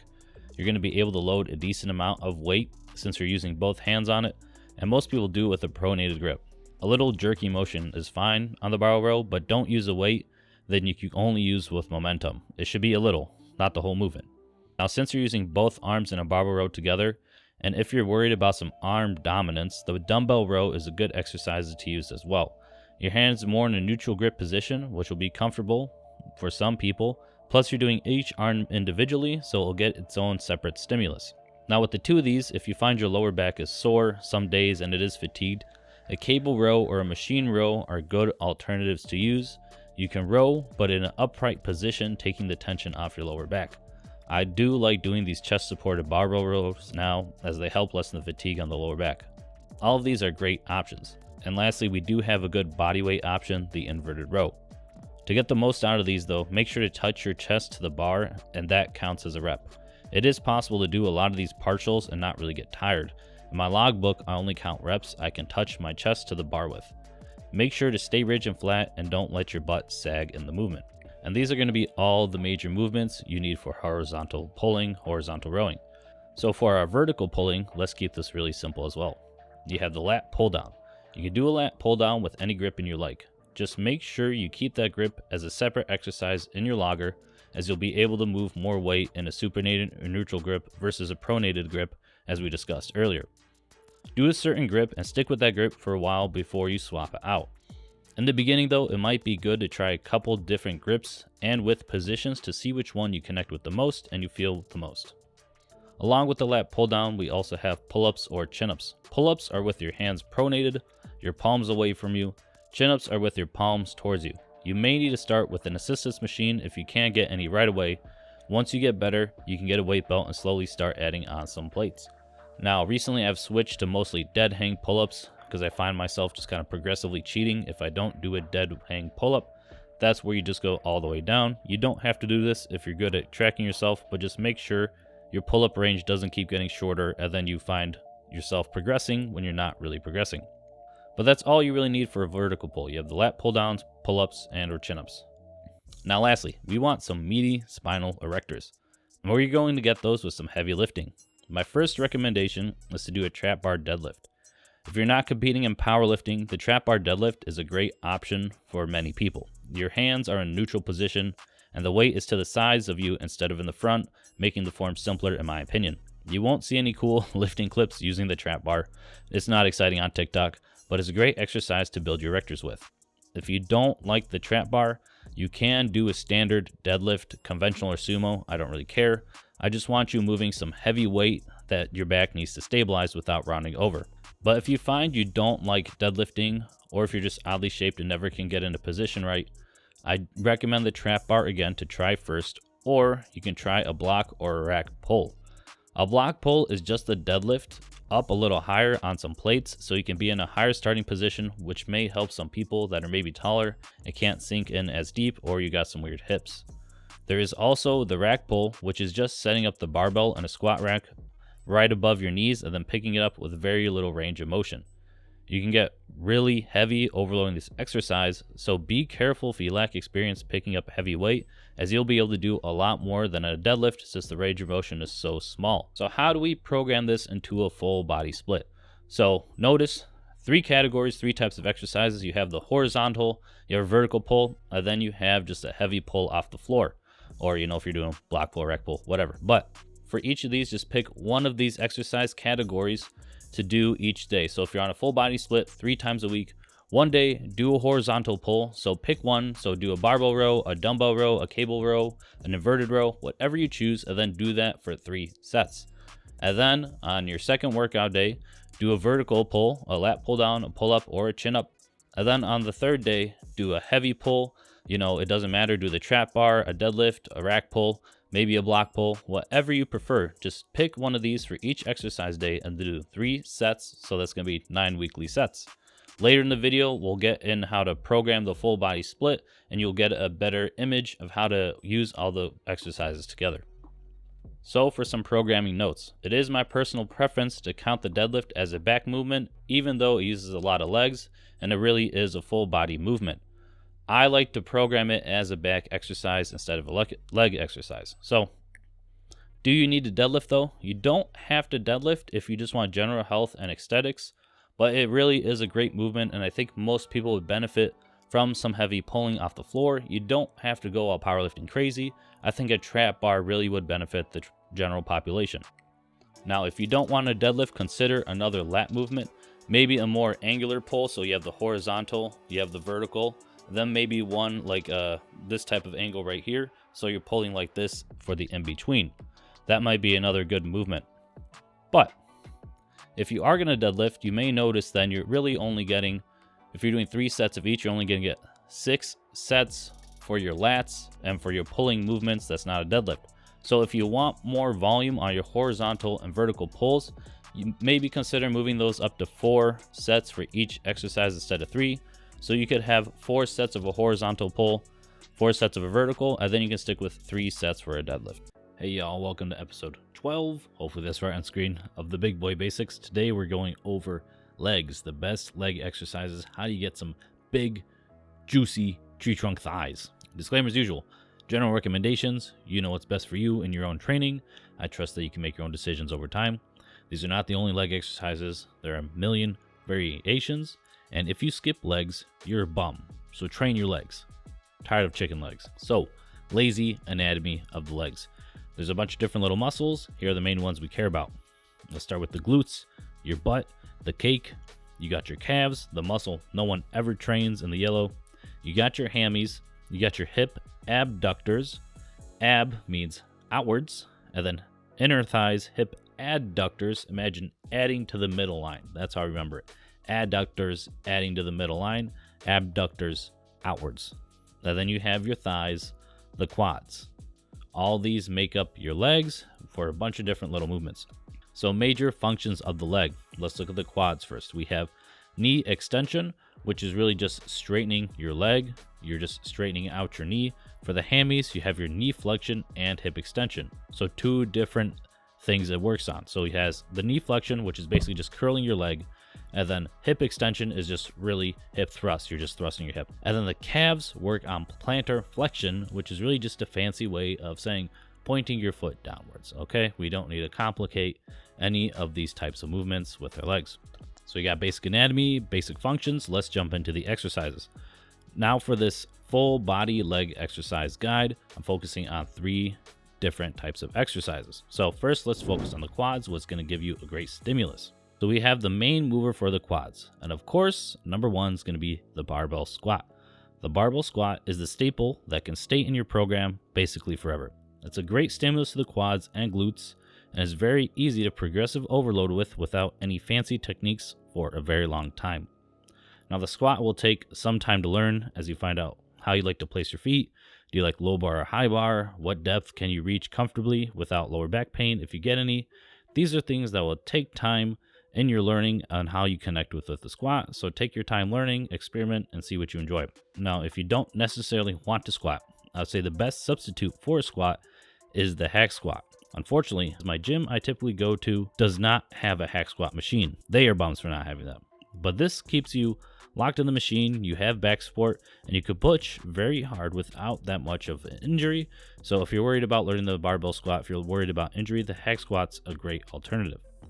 Now, if your gym doesn't have one like mine, the leg press is also a good variation and will hit similar body parts. Also, instead of having the weight on your shoulders like in a squat or a hack squat, the weight is pushing through your feet and you're more folded over in a seated position, which may be more comfortable to some people. You'll also find you'll be able to do a lot more weight on a leg press, so it is probably the easiest to consistently stack on reps and weight with for a very long time. Lastly, for the main quad builder, we also have a front squat. Now, to be honest, my front squat is complete garbage. I can't even do 2 plates cleanly, and my soon-to-be destroyed squat PR is sitting at 450 pounds right now, and it'll probably be much higher than that when I finish my phase of lifting. But the front squat is a great variation to use less weight with and work on some upper back stabilization. If you're more advanced and want to squat using variations that limit the amount of weight you have to use to get a good stimulus, this is your exercise. So these are the 4 main quad exercises, and glutes can get clumped in there as well, as many of these movements will train your quads and glutes. Next, we have hamstrings. The king for hammies, I'll say, is the Romanian deadlift. It's really easy to learn, and the progressive overload potential and the way to stretch makes this a great exercise. I don't really see many people that shouldn't be doing a Romanian deadlift, as it's a great accessory to the deadlift as well, if you care about deadlifting. If you prefer a lighter variation, you can work on your good mornings. Instead of doing the same motion with the weight on the floor, you now have it on your back, which will drastically drop the weight you are using. So again, if you want a lighter variation that doesn't make you use as much weight, but gives you a good stretch on the hamstrings, this is another great exercise. Now with the Romanian, the good morning, they do not train your knee flexion, which is a part of the function of the hamstrings. So it will be important to incorporate leg curls into your hamstring training at some point to train the other function of the hamstrings. Now, I am going to include a more athletic type movement because I have a lot of fun training these, and they are badass. We have the Nordic ham curl. I'm still working on mine to get clean form, but this is the bodyweight hamstring curl that will really beef up your hammies. If you can even do a handful of clean ones, you will have very strong hamstrings. If you don't want to train these, do some seated leg curls instead. According to our science bros, it has better muscle activation compared to the lying leg curl. But don't overcomplicate this. If you like the lying or the lying curl feels better with your body, just do that. and work with that instead. So hamstrings done, easy peasy. Lastly, we have unilateral work for our legs, which will be quad focused again. So we start with our favorite torturous exercise, the dumbbell lunge. Now, there are a million different variations. I prefer to walk with my dumbbell lunge. Some people like to do the step, then the kick back. Some do a static in a V formation. Do whatever you feel comfortable with. Although I would say the walking dumbbell lunge takes the cake for my favorite variation. Next, we have the Bulgarian split squat, and there's also two main variations with this that I do. We have the dumbbell version, which leaves you unsupported and makes you balance with one foot, which might be good if that's what you are also looking for. If not, consider doing them on a Smith machine and absolutely frying your legs. These bad boys are brutal and take out stabilizing, which allows you to push really hard. Just make sure with any split squat you properly warm up. It's not a good feeling when you stretch those muscles too far when they aren't warmed up, and then you stretch out your groin for a week. If you hate lunges, which is understandable, consider the single leg extension. Progressive overload will be very slow with these, but they feel pretty awesome on the quads.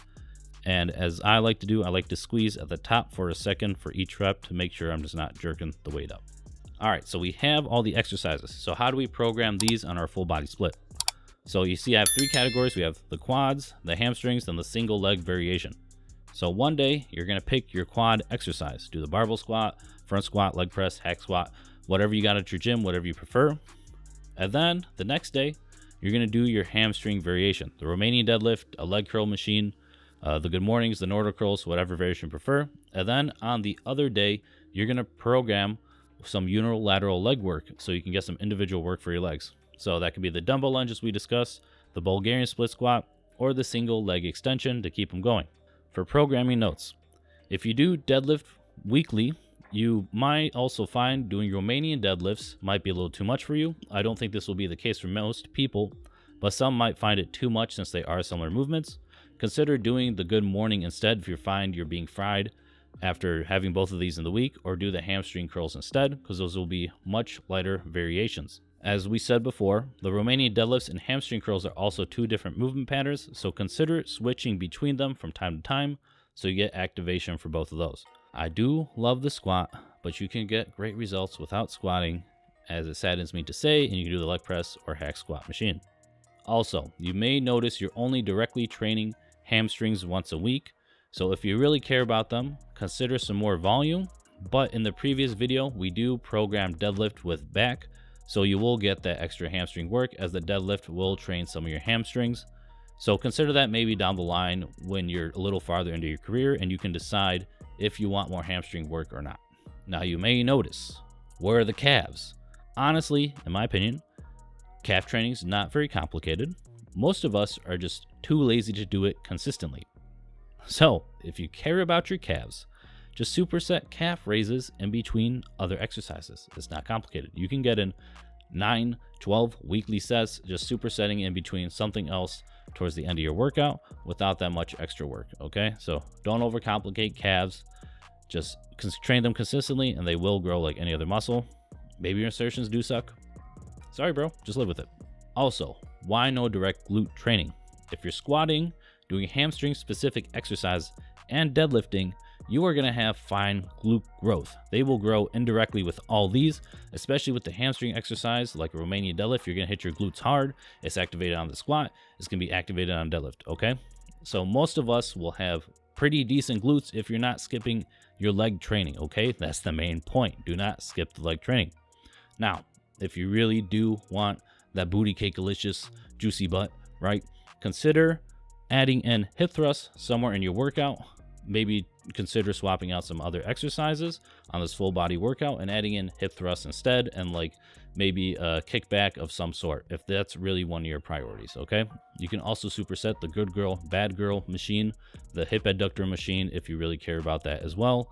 I don't prioritize that in training. They're very easy to train. You can superset it with anything because they're not very fatiguing, okay? So don't overcomplicate any of that. Hey everyone, and welcome to episode 13 of the Big Boy Basics. Today we're going over shoulder exercises, the best shoulder exercises for a full body split. Disclaimer as usual, just general recommendations. You do your own training, and this is more of a minimalist way to program shoulders, but I think you guys will get decent success. And again, there are a million different shoulder variations. So, lazy anatomy of the shoulder. Really, the shoulder is made up of three main parts we care about. You have the anterior deltoid, which means the front deltoid. You have the medial deltoid, which is the lateral.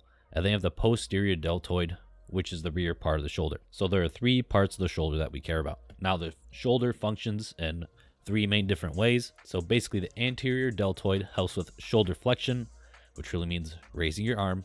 The medial deltoid helps with shoulder abduction, which is moving your arm out to the side. And then the posterior deltoid, the rear deltoid, helps with horizontal shoulder abduction, which basically means moving your arms apart horizontally. So with the shoulders, how are we going to train each of these functions? So let's start with the front delt, the anterior deltoid. And you know, of course, what we're going to do. We're going to do a pushing movement for this. And I bet you all can guess what exercise it's going to be.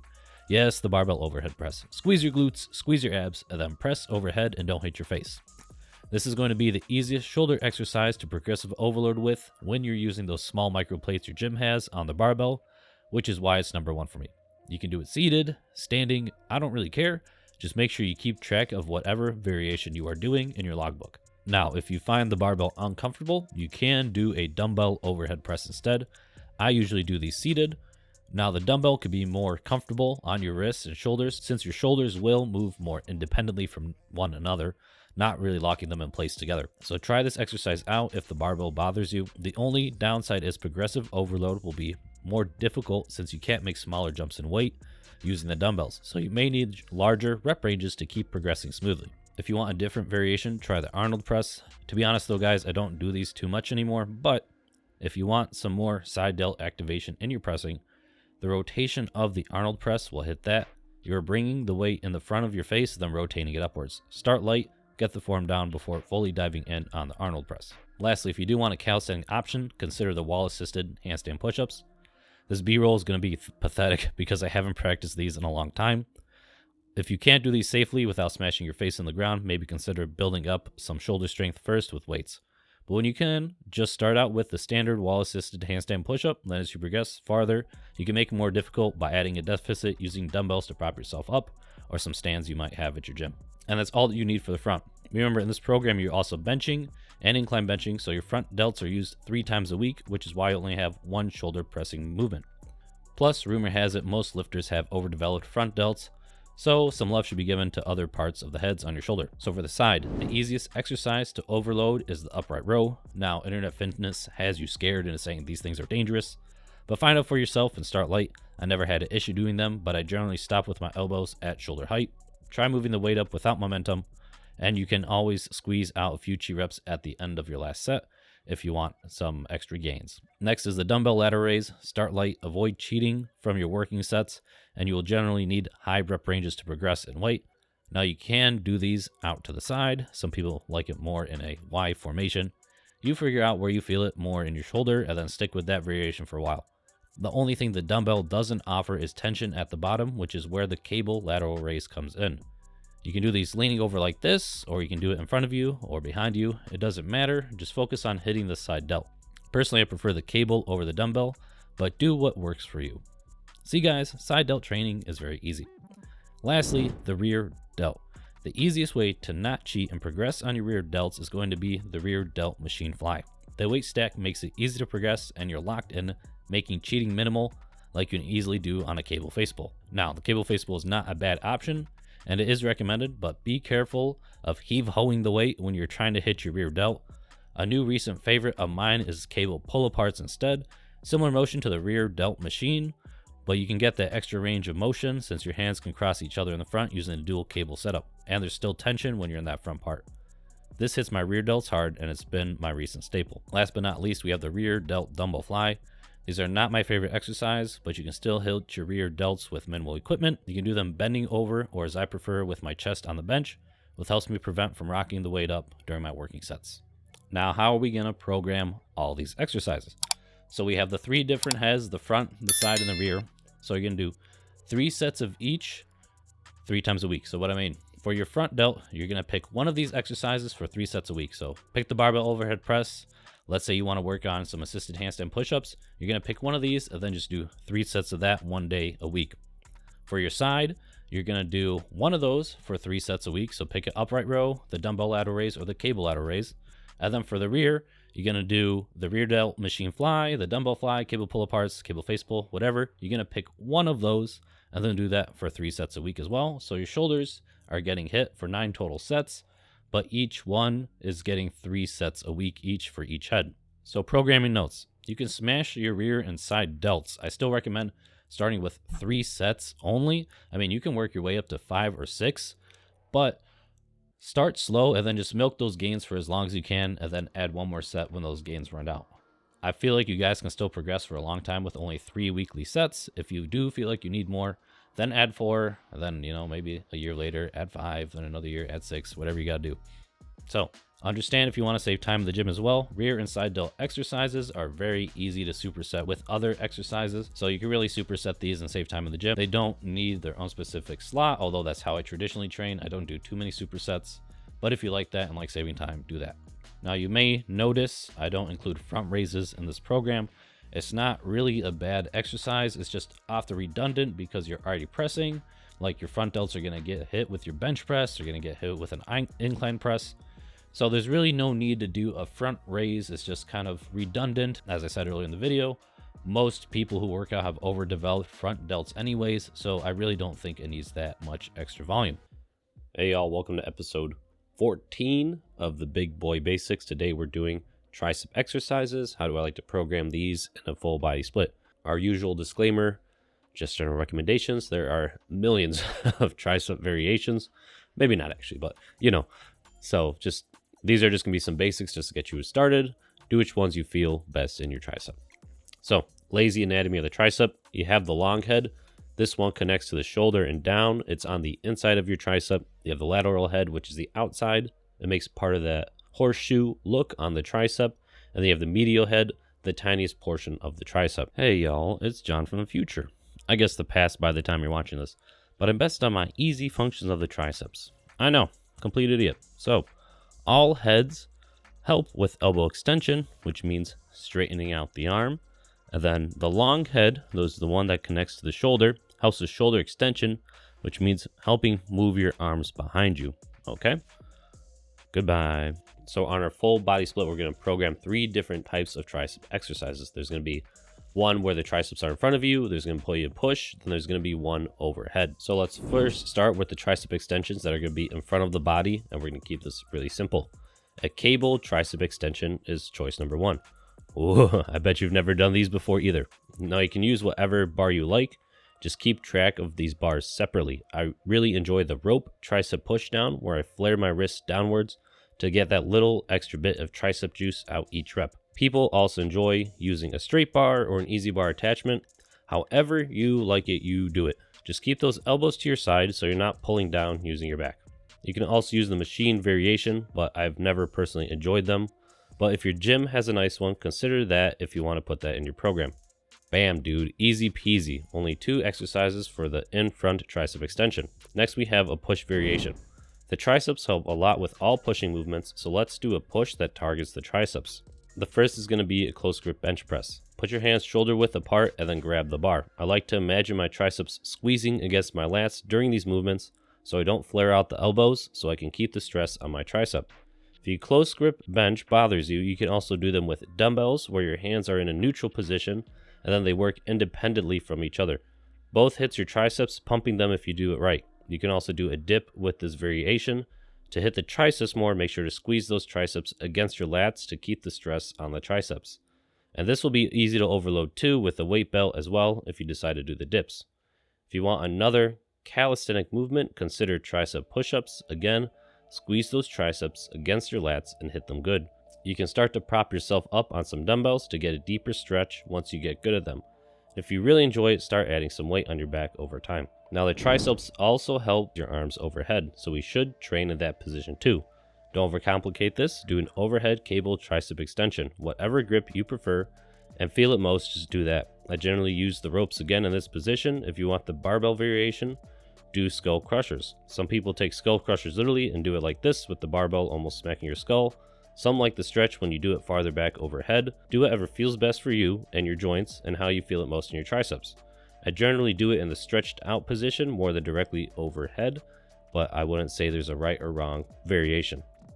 And bam, triceps are complete. I told you this was going to be simple, guys. So for your tricep exercises, there's 3 different categories. So as like all the other ones, we're going to put one on 3 different days. So for your in front tricep extension, you can choose the cable tricep extension or the tricep extension machine, and then just program 3 sets of that on one day. The next day, you can program a push tricep variation, so the close grip bench press, tricep push-ups, whatever you prefer. Program 3 sets of that, and then on the next day, do overhead variation with the overhead cable tricep extension or skull crushers, and program that for 3 sets. So you get 9 weekly sets if you want that much tricep volume.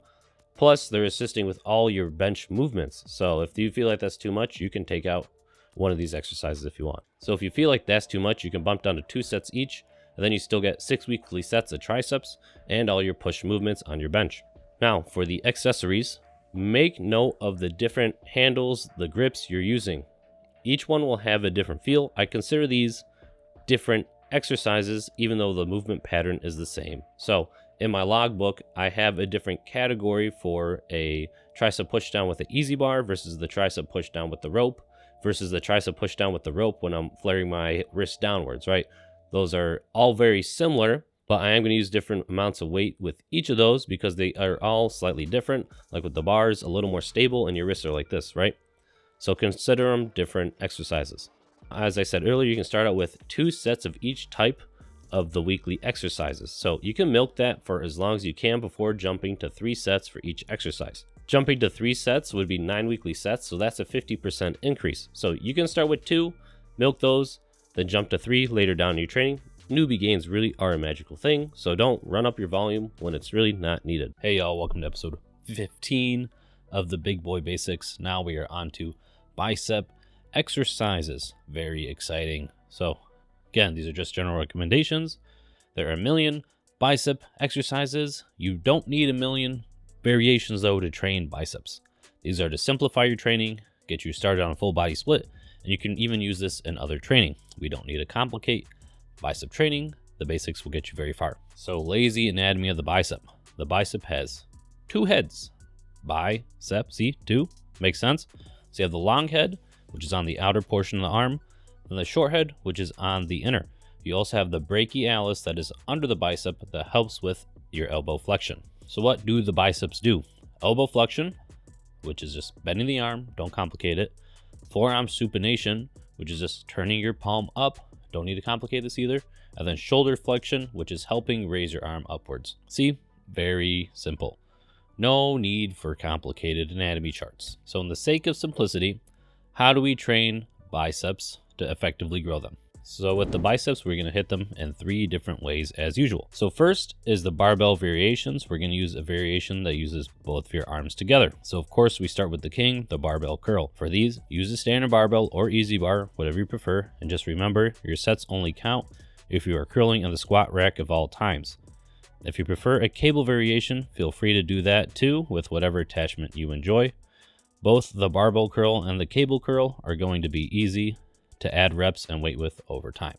Now, if you want a variation where you're going to use less weight and will be locked in place to minimize cheating, the barbell preacher curl is going to be your friend as well. And that's it for variations that will use both of your arms together. Next, we're going to focus on unilateral work. So we're going to use the dumbbell curl, and you can do these curling together or alternating. I don't really care. You pick what you like. But with the dumbbell curl, you're going to consider a higher rep range with these since you're using dumbbells and will most likely be harder to progress in weight. If you like a cable variation, do that instead, but just use one attachment on it and curl away with one arm.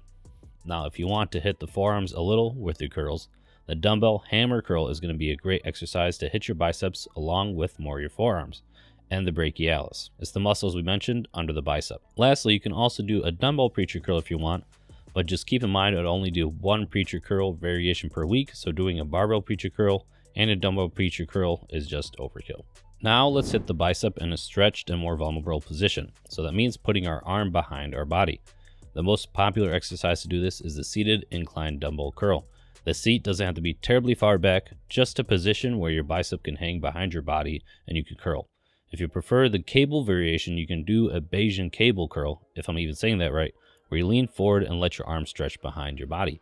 Just make sure not to drag your arms forward during this exercise. The point is for the bicep to be in a stretched position behind you. See, easy peasy bicep work. So we have 3 different variations as usual. One with both arms, you have the single arm, and then behind. So each of these is going to get 3 sets as usual. So pick 3 sets for a both arm variation, do whatever you prefer. And then the next workout day, 3 sets doing a single arm variation, most likely a dumbbell variation. And then do a variation where your arms are behind you, so you're in a more vulnerable position. And then that's it. It's very simple. Just pick one of these exercises each day and 3 sets of each for that, meaning 9 weekly sets. Now, should you use the easy bar or a straight bar? You might get marginally better gains using a straight bar because your wrist is fully supinated up for a peak bicep contraction instead of being like this. Does that really matter? Not in the long run, in my opinion. If you get wrist pain, just use the easy bar. It'll probably help out with it. Don't worry about that 0.1% better gains you might get with a straight bar. It might alleviate it when you even do a dumbbell curl. You can also wear wrist wraps as you get heavier curling. So this isn't a big argument in my book. Just do what you like. Programming notes. So similar with the triceps, if you've seen the last video, you can start out with 2 sets for each type of weekly exercise, meaning 6 weekly sets instead of going straight to 9, because you can milk these for a long time before going to 3 sets, because you will be getting a lot of bicep work with your back work in the beginning stages in a beginner, and that might be enough stimulus to help grow them. So maybe start out with 6 weekly sets instead of 9. Because newbie gains are a magical thing, so don't run up your volume high when it's not needed.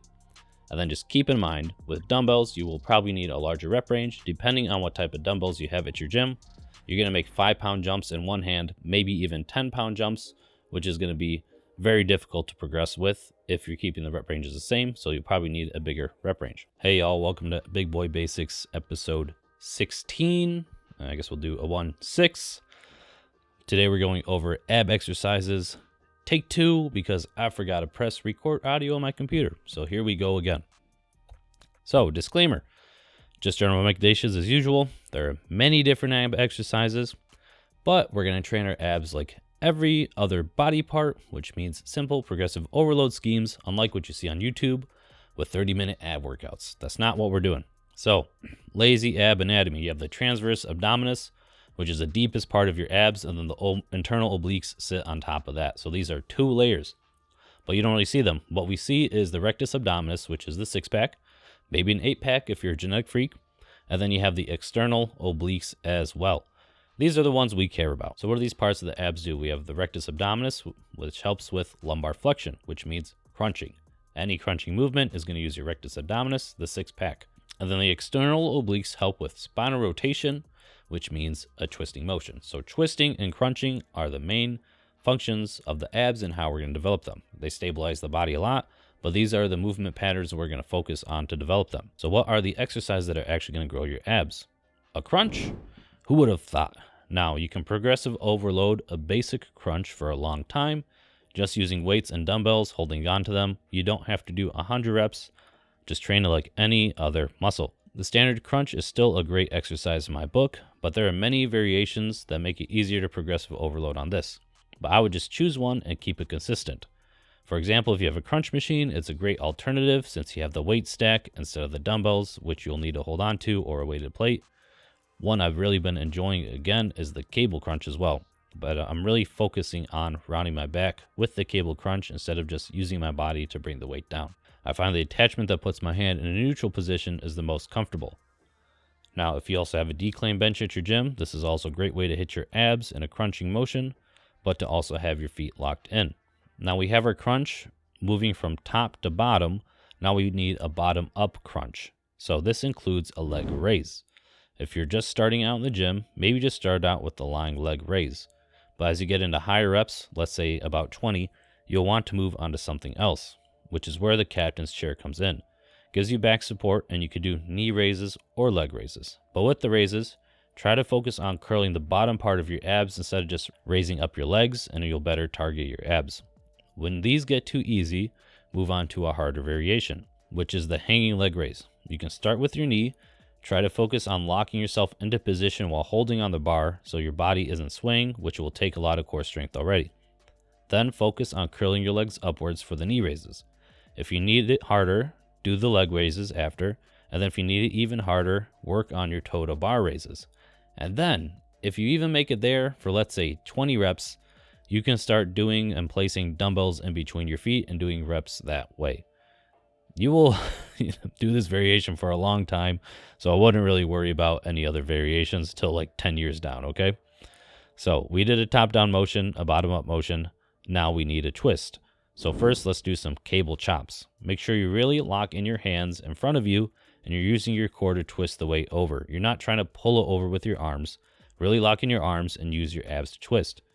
Do one side, then do the other side, and the weight stack makes it really easy to progressive overload with. If you don't like the cable variation, you can do a Russian twist with dumbbells instead, seated on the floor like I am here. Or you can do it on the declined bench as well with your feet locked in. I like to try to stay slow and controlled on these and work my way up in reps before I add more weight. So that's it, guys. That's really almost all the ab exercises you are going to need for a great six-pack. So focus on your crunch, pick one variation, 3 sets a week, and then a leg raise, 3 sets a week again.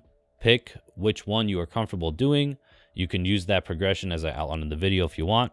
And then work on a twist motion 3 sets a week as well. Do the cable chops, do a Russian twist, or if you know another exercise you can easily progressive overload on for your obliques, do that too. So in my program, why no planks? Honestly, in my opinion, you do enough stabilizing with your heavy compounds, your squats, your deadlifts, your barbell.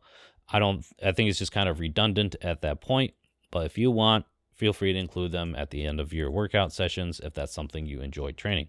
I don't think it'll really hurt anything. And as mentioned earlier, do not train abs like a chump. They're any other muscle. You don't need 100 crunches. You don't need a 30-minute ab workout. You don't even need a 20-minute ab workout. That's really just a cardio session focused on your abs, okay? Progressive overload your abs using normal rep schemes outlined earlier in the series. Now, to see your abs, you're going to have to slim down at some point. Without a low enough body fat percentage, you won't see your abs. Your diet is the most important thing if you want them to show, okay? So right now, I'm about 17, let's say 18% body fat on my bare mode, cub mode physique, right? But my abs are still peeking through because I have trained them over time, so they're a little bit bigger, so they can peak out at higher body fat percentages. You guys might be a similar body fat percentage to me, but you might not have abs because they're not as developed. So just keep that in mind. So as you train more time, your abs can peak out higher body fat percentages. But also just keep in mind what a realistic six-pack looks like. Most of you guys aren't going to look like some crazy influencers online because those are just pictures. That's not how they walk around every day without some extra supplements, okay? So most of us are not going to be shredded all year. You're going to have to diet down super low, then you're going to feel like crap, okay? So it's really not worth it. So just get your expectations right for what a good six-pack might look like. A healthy one you can maintain, probably around 12 to 15% body fat. I think that'd be good for most people, especially if you're not an influencer, if you're not on this space, if you're just a normal guy. I don't see the point in dieting down and then feeling like shit. It just doesn't make sense. Dang, guys, it's finally here. Welcome to episode 17 of the Big Boy Basics. We're going to get into the program, how we're going to program all these videos together, all these exercises. Disclaimer as usual. There are many other approaches. This is just how I like to do a 3 times full body split. And make sure you stick around for the video, guys, because I really do have a treat for you. Now, here is the workout key. Now, I'm not going to read everything because you guys can read it for yourself, but I just want to highlight some points of the reasoning for the exercise selection. So I kind of do have a squat, bench, deadlift approach. You know, every quads, you're probably going to squat, flash bench, and then a heavy pull, which is probably your deadlift. So you get to practice all 3. But after that, on day 1, you are doing a shoulder pushing, and then you're doing a chest fly, because on the second day, you're going to bench. So you're not benching and then doing a shoulder push on the same day. And generally with the shoulder push, that's more taxing than a chest fly. So that's earlier in the exercise order. If you want to prioritize something in this program, put something earlier in the program because you'll be fresher for it. But I would not change usually the first 3 exercises because those are going to be your heaviest compounds in this program. Now, making note of that, you notice triceps are always first in the program, then you have biceps and abs. If you guys want to prioritize something, like you really want your biceps over your triceps, maybe mix it up on some days. Maybe one day put your biceps first, put your triceps second. Maybe one day have your triceps first and your biceps second, or just switch it completely. I don't really care. I don't think it's going to make that much of a difference, but if you really do want to prioritize something, shift it earlier in the program. I just generally program abs last because that's how I like to do it. I don't want to train my compounds with sore abs, so that's my general last exercise. Now, as we talked about exercise order, you notice each one is in a different spot. So you have quads first on the first day, second on the third, then third on the third. Bench gets priority on the second day, and then you get a heavy pull priority on the third day, right? So there's still different ordering for each exercise, so you can get different priorities throughout the week. And then, the biggest movers where you'll probably pack on the most mass with your squat, bench, and deadlift, and those are the exercises you choose. So I don't expect you guys to remember all of this. So guess what I'm handing out for free? I'm giving you a template that's really easy to follow, free on Google Docs. So I'm just going to give you a quick overview of how it's going to work. So I'll start at the bottom. So you can see I have the workout key like we saw in the screenshot. This is just to orient you to the programming. I have general rep ranges on the right, just so you remember them. And then each slot has the exercises I outlined in it. So let's say you want to do barbell back squat on this, and then you don't feel like rowing, you're going to start with the cable row, right? You can choose an Arnold press, it don't matter, whatever fly you prefer. And you can do this for each exercise. Now, I didn't put a drop down menu for the rep range, because as I said earlier in my rep range video, these are just general recommendations for the rep range. I don't really care if you do a 6 to 8. I don't care if you do a 5 to 7. I don't care if you do a 7 to 9 if you're choosing this, okay? I'm going to leave that for you to type in. I like smaller rep ranges. Some people might like an 8 to 12 rep range to stick with the weight for a little longer. So that's up to you. So you're going to be able to, let's say if you're going to squat, you can do 4 to 7 if you really wanted, okay? I don't care about that. It's not as important, but these are, if you need a way to program it, I do have my general rep ranges on the right if you want to type it in. Now with this, with the file, I'm going to put it in a link in the description, and I do have it locked, so you're not going to be able to adjust anything. So what you're going to have to do is go over to File, and then make a copy for your Google Docs. And when you make that copy, then you should be able to edit the document. See, so now I can use all the drop-down menus I have programmed in here. So don't try to do that. Make sure you make a copy. If you have issues with that, let's go back. You can also download it into a Excel file, a PDF, but the PDF wouldn't make sense because it has the drop-down menus, okay? So if you're telling me the spreadsheet is not working, make sure it's not user error first, okay? So for programming notes in this program, if you want to modify it a little, I do give a bunch of rep ranges, but for deadlift, if you're going to do that, it might be wise just to stick with 4 to 6 reps. I think most people beyond that really just fatigue themselves past that point, so I would stick with the lower rep range for deadlift just in general. Now, as we talked about earlier, I only program hamstrings once a week, but you're also deadlifting. But if you want to replace the bicep or tricep slot on day 1, you can make that a leg curl slot, and then on the normal hamstring slot, you can make that a hinge. So that way you're getting both functions of the hamstring in your program, and you're just sacrificing either a little bicep or tricep volume. If you do want glute work, feel free to take out one of the tricep and bicep exercises on one of the days and replace it with hip thrusts and the Good Girl / Bad Girl machine, or whatever glute exercises you enjoy. So if you really don't need, 6 to 9 weekly sets of biceps and triceps, take one of those days out, replace it with some accessory work that you'd rather do on different body parts. Now for most exercises in this program, I would start for 3 sets of each for easiness sake, and you can adjust your volume as you progress on the program. Although on your biceps and triceps, you might be able to get away with 2 sets for each if you're just starting out. Again, they're used in many movements, so they're going to get some stimulus. So if you're just starting out, maybe 9 weekly sets is a little overkill considering all your compounds.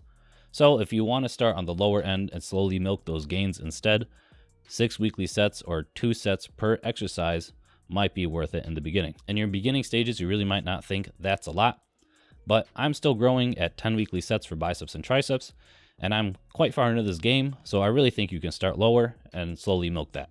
Also, if you do want to incorporate supersets, this is how I do it for this program. You can use it to shorten your workouts because you are doing 7 exercises per day, so that might be long for some people. What a superset is really is you're just doing one exercise, resting 0 to 30 seconds. You can go straight into it. I usually give myself just like a 15-30 second break, then do a different exercise, then rest the full allotted times. So you generally can do this for like biceps and triceps, but honestly, you can pair any isolations. I don't care if you do like your abs and then your lateral raises. It doesn't matter to me. I just generally don't do these with compounds for supersets because in this program, your volume is quite low. So if you're going into your back squat and then into your row, you really might not be fully rested for either, because I'm expecting you to pull heavy and to pull close to failure to make up for that lack of volume in this program, because you're only at 9 weekly sets. So be close to failure, and I would not recommend supersetting your compounds in this program. You know, if you had higher volume, it might make sense to save time, but we're really just maximizing those sets. We're really trying to push hard on those sets, which is why volume is low. So superset your isolations on this one. I don't recommend supersetting your compounds.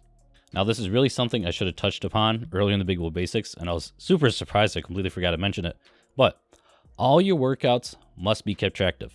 Every single set, every single rep, you have to track all this in something. You're not going to remember every set, every rep, all your weights used for all 21 exercises in this program. You're not going to remember that.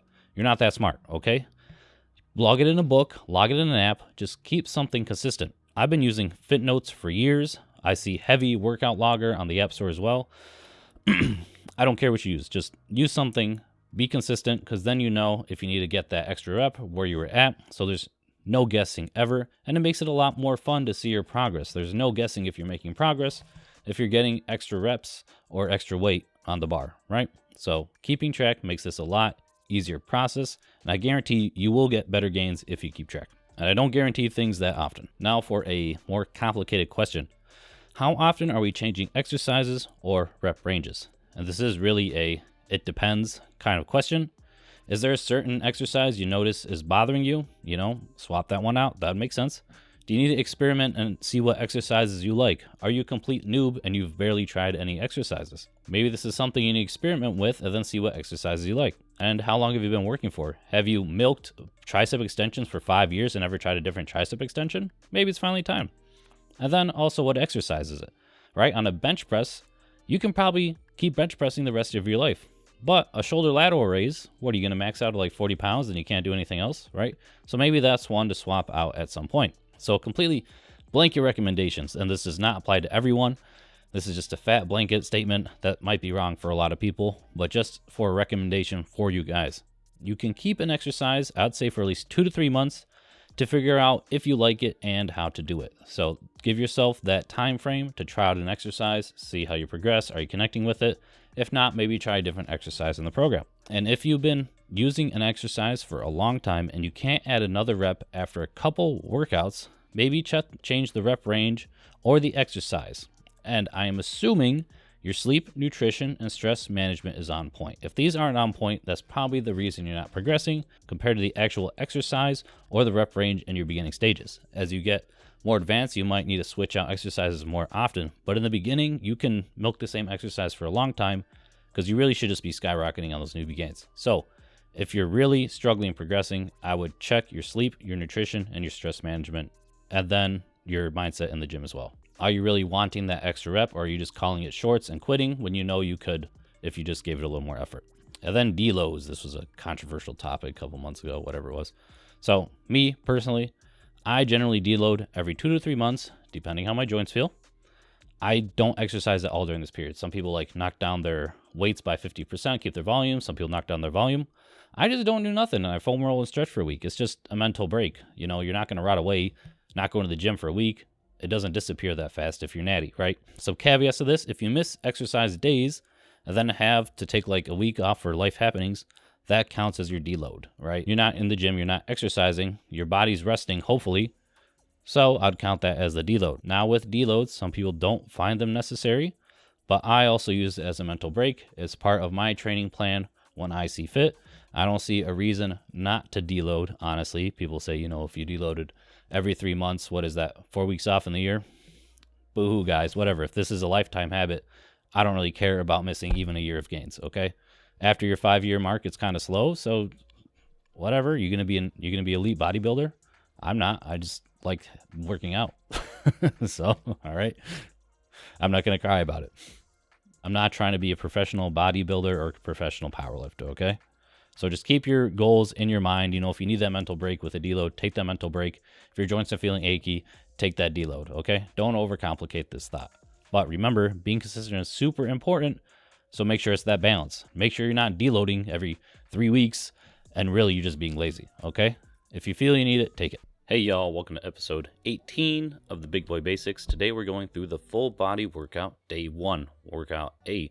So we're going to do a warm-up because today we're squatting or we're doing a leg variation that you choose, but I'm going to choose a squat because that's my favorite. So I have a full dynamic warm-up video that I'm going to post here. I've already did a video, so I don't really feel like remaking it, even though that is an awkward John YouTube stage. Well, that's fine. It's still a fine video. So I'm doing that warm-up here, so I'm not going to go over everything of what you need to do for a lower body warm-up.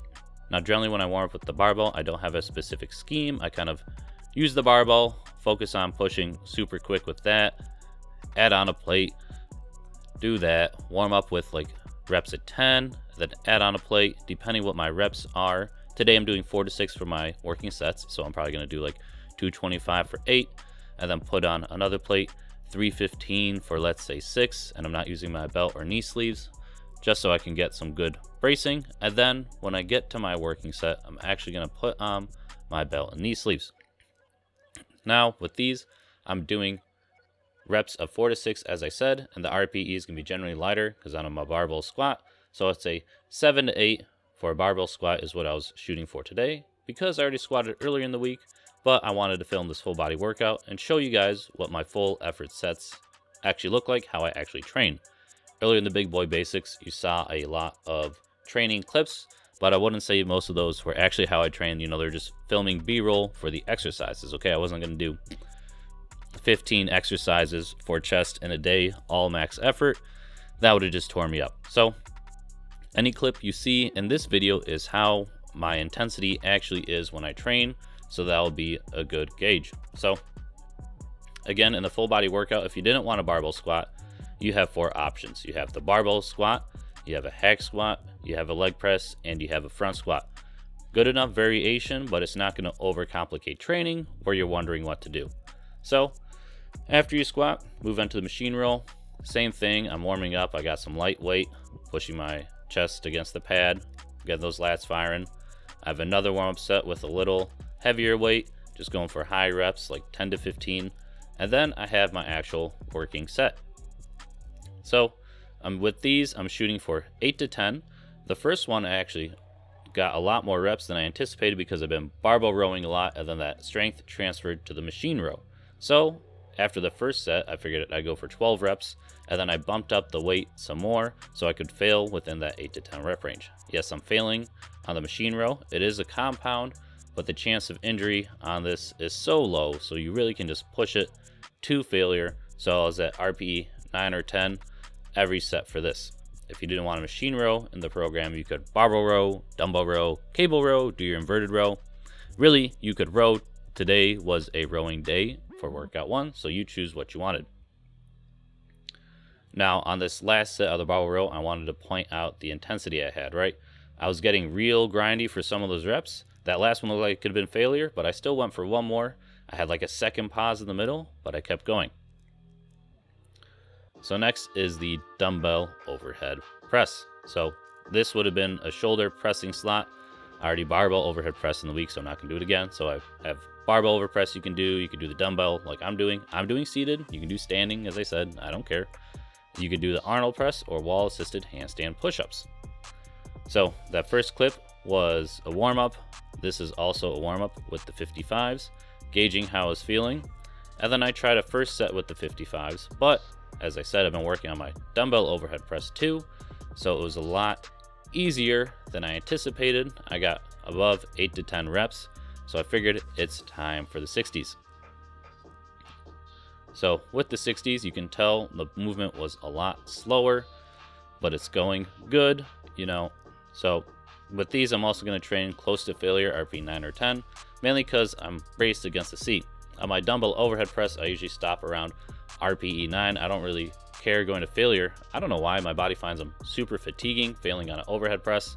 So I usually keep it a rep or 2 shy of failure and just in my logbook and just shoot for 1 extra rep per week. Yes, progress is slow, but that's fine because when you get more advanced, that's what progress tends to look like. So this overhead press set is really good to actually gauge what the grinders feel like, right? Towards the end, you can see I'm getting super slow So my question is, how many guys would you stopped at that rep or a rep before, right? You see I'm breathing, taking in a deep breath, and then look how slow that rep is. Such a grinder. Probably took like 2-3 seconds, okay? So that's what RPE 10 looks like. So next I'm gonna do a superset. And this is a silly superset. It's a cable fly with a barbell preacher curl. But that's what was open. And filming the workouts was taking way too long. So I was gonna speed it up. So with the supersets, as I said, you know, do an exercise, rest 30 seconds, do the other one, the rest of the full allotted time. That's generally how I do it. So it'd be like 2 minutes in between.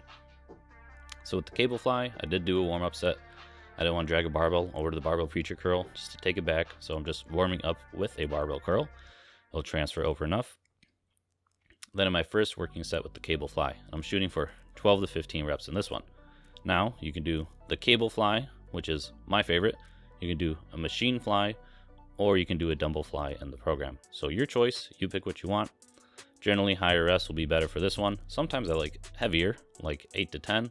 That'd be heavy for me, but most people would do high reps in this category. And you see how slow they're really getting. That is a good effort cable fly set. And then you do have the barbell preacher curl. So you can do barbell curl, cable curl, barbell preacher curl. Really any curl that's going to use both your hands at the same time. Okay, so this is the day slot we're using both your hands on our barbell, or an attachment that puts both your hands on the same attachment on the cable. So again, good hard effort sets. I'm doing 3 sets of 3 for each of these. Now, as I mentioned on the bicep and tricep videos, you can do 2 weekly sets for each exercise, so that'd be 6 weekly sets total, since you're working out 3 times a week. So, but I'm gonna do 3 sets today, so that's 9 weekly sets, which will be good for growth. But if you're just beginning, just consider 2 for the biceps and triceps for each workout. Also, day 1 is the day you can swap out a bicep or tricep exercise for a hamstring curl variation. As I mentioned earlier in the series, if you want more hamstring work, this would be a good day to switch it out, and then you can keep 3 sets for the biceps or triceps and get 6 weekly sets on those.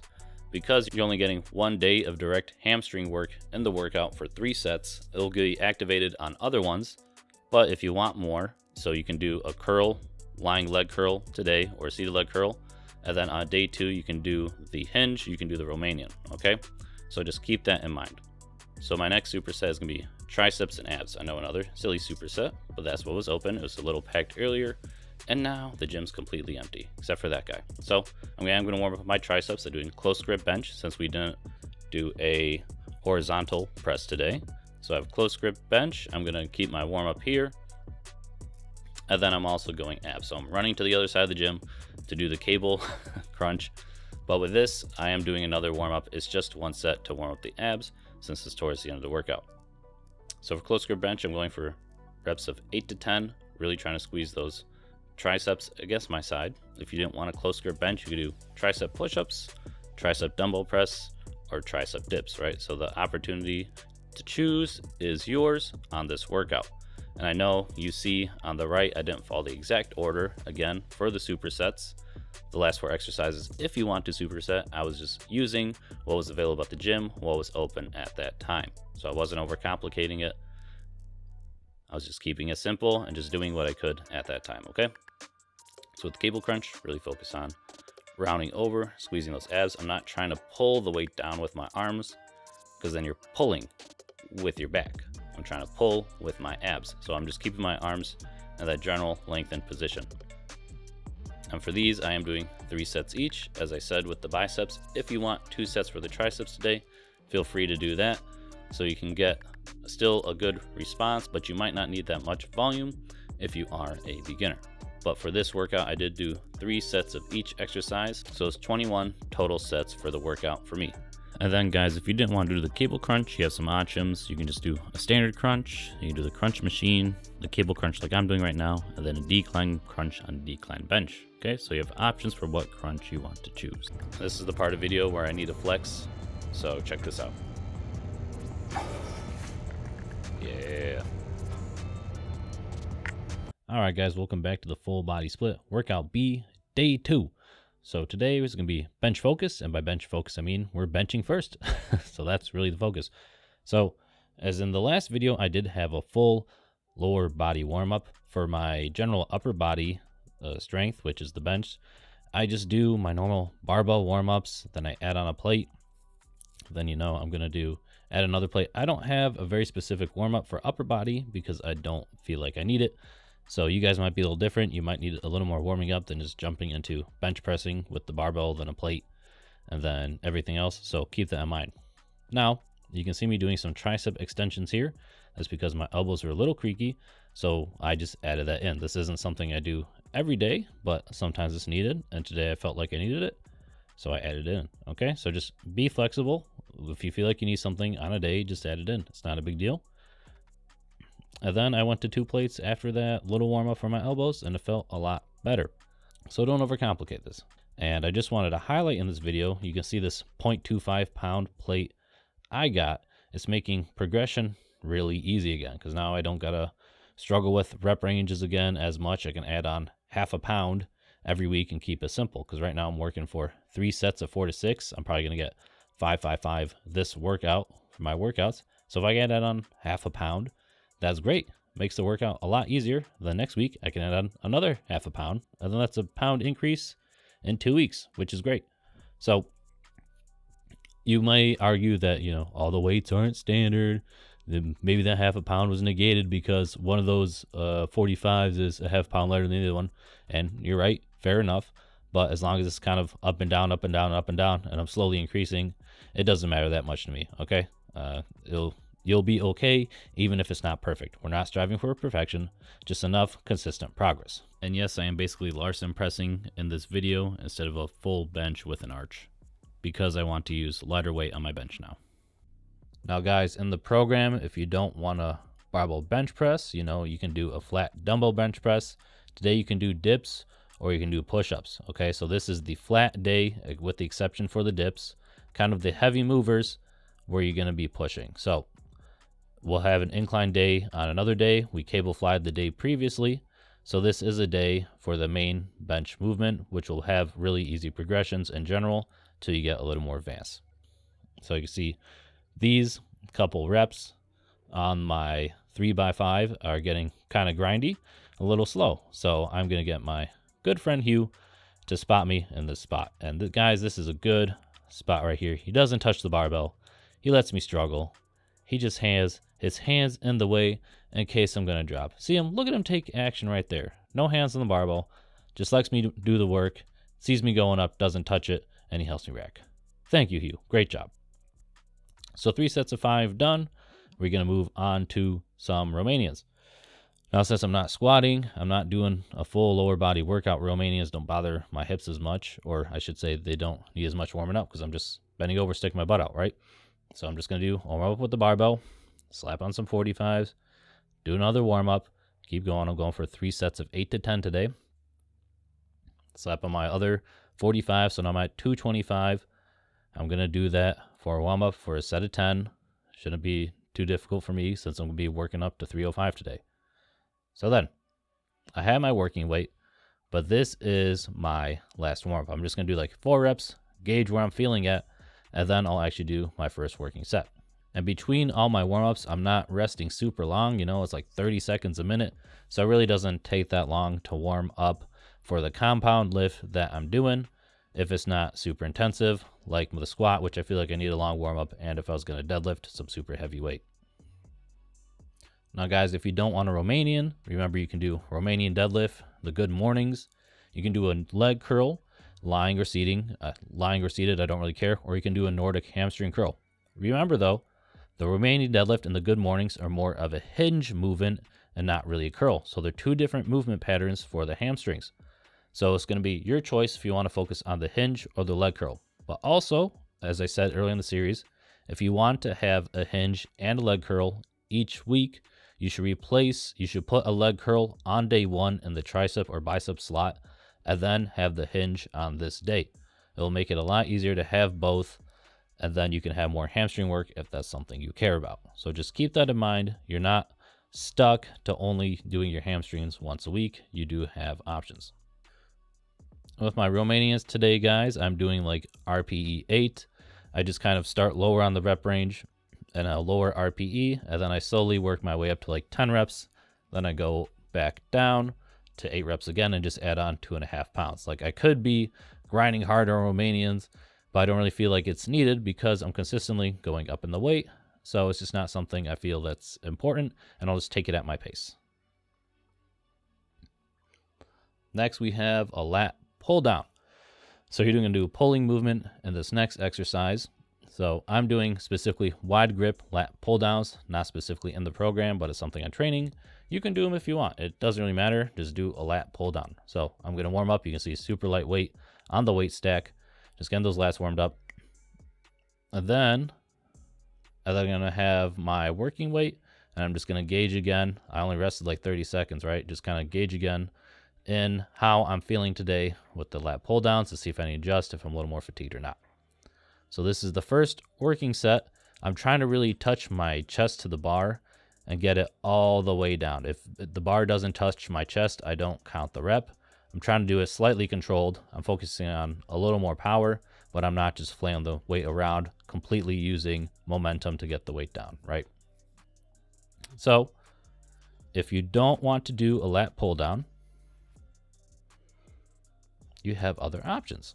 So you have a lat pull down, you can do a pull up or a chin up. Remember, chin up is with your palms facing you, and pull up is with your palms away from you. If you can't do these cleanly, you can use a assistance machine to get started, and that'll be enough for most of you guys to get started. But I'm just sticking with the lat pull down today because I'm focusing on that wide grip and getting these movements real good. So you can see I failed that last rep.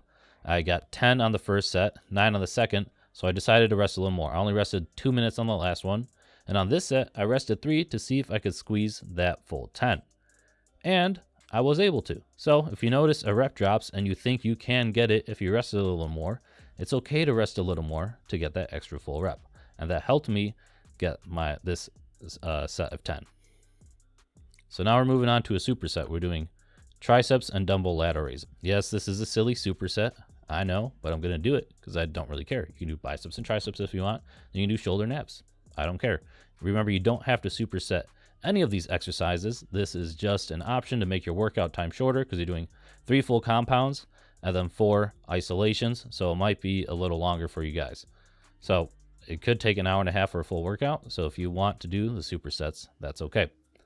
We're doing cable triceps extensions with a twist at the bottom for reps of 15 to 20. Now, if you don't want to do the cable tricep extension, you have options. You can do the cable. Remember, you can do any grip you like. Just make different notes in your program. Or you can do the tricep extension machine. I hate my tricep extension machine, so I exclusively do the cable tricep extensions. But there's a million different variations you can do them with all the different grips. So just keep that in mind. Now, if you didn't want a dumbbell lateral raise, we're trying to hit the lateral delt today. So you have options. You can do an upright row instead. You could do a dumbbell lateral raise as I'm doing, or even a cable lateral raise. Now, if you do a Y raise or a Lou raise or whatever, I don't really care. Just make sure you hit your lateral delts today, because on day 1, we hit the front. Day 2, we're hitting the lateral. Day 3, we're going to hit the rear. So those are your main options. But you can see with my lateral raises, I'm trying to really squeeze at the top for 1 second because I'm getting too heavy and I can just throw the weight around. So I'm sticking with 25s right now. I got sets of 10 and I'm just trying to hold it at the top for a second. So that prevents me from just swinging the weight too much and really squeezing that lateral head.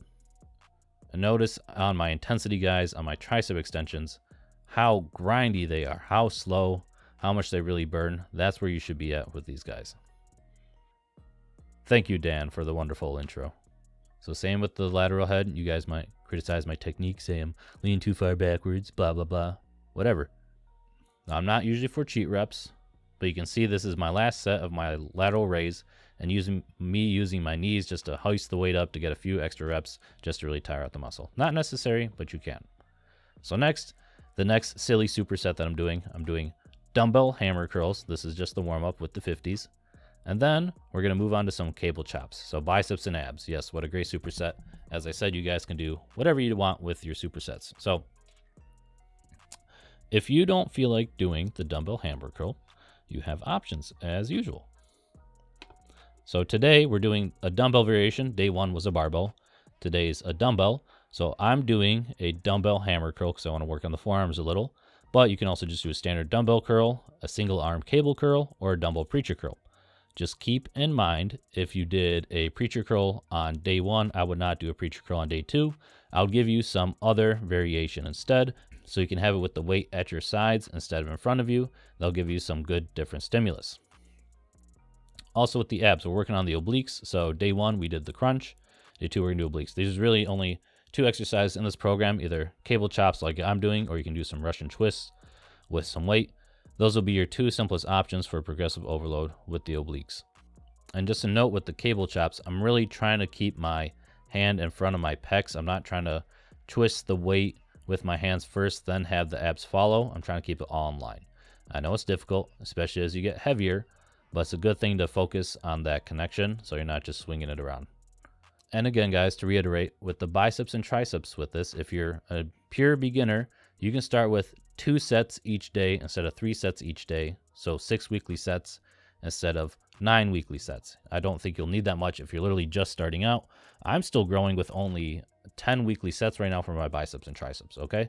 So I've only increased 1 set when I found I was stagnating, and I'm growing again. So start low with your volume and then slowly increase, because there's no need to run it up if you're still going to be growing, okay? But make sure your food is also on point and your nutrition.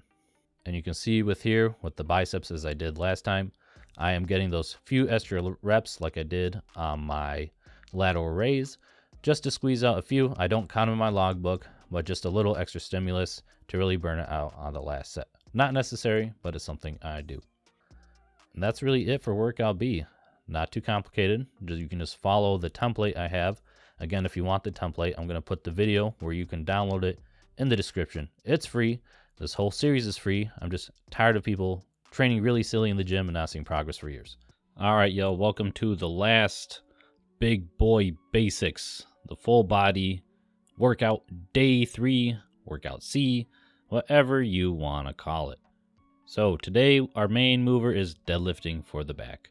As you can see, I'm warming up with the barbell. Very complicated. I'm going to add on a plate. Keep it simple. I'm going to add on another plate. And I'm just warming up with plates on my deadlift. Nothing complicated.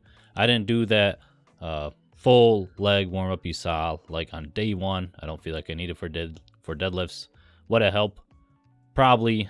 Don't be like me. I'm a bum sometimes, and this is my bum day. So you see, for my working weight, I'm working up to 3 sets of 4 to 6. So I'm doing 405. I'm going to use my belt, get into position, work on those. Now, I haven't deadlifted in a long time. Like, it's been a year since I probably seriously trained deadlifts. So I just kind of put on 4 plates to gauge where I'm feeling at. So I'm going to have a lighter RPE, RAR today. I'm not going to be going like max effort on deadlifts. I really was sticking around like RPE 7 or RAR 2, right? I probably had 2 reps left in the tank for a lot of these sets because I was just starting out again. So I was gauging it out. Now, with the deadlift, I do recommend a heavy pull in the program. If you don't want to deadlift, though, you have options as always. So I typically recommend a trap bar deadlift for most people. If you're not powerlifting, I don't really see a point in deadlifting when you could trap bar deadlift if you have that available at your gym.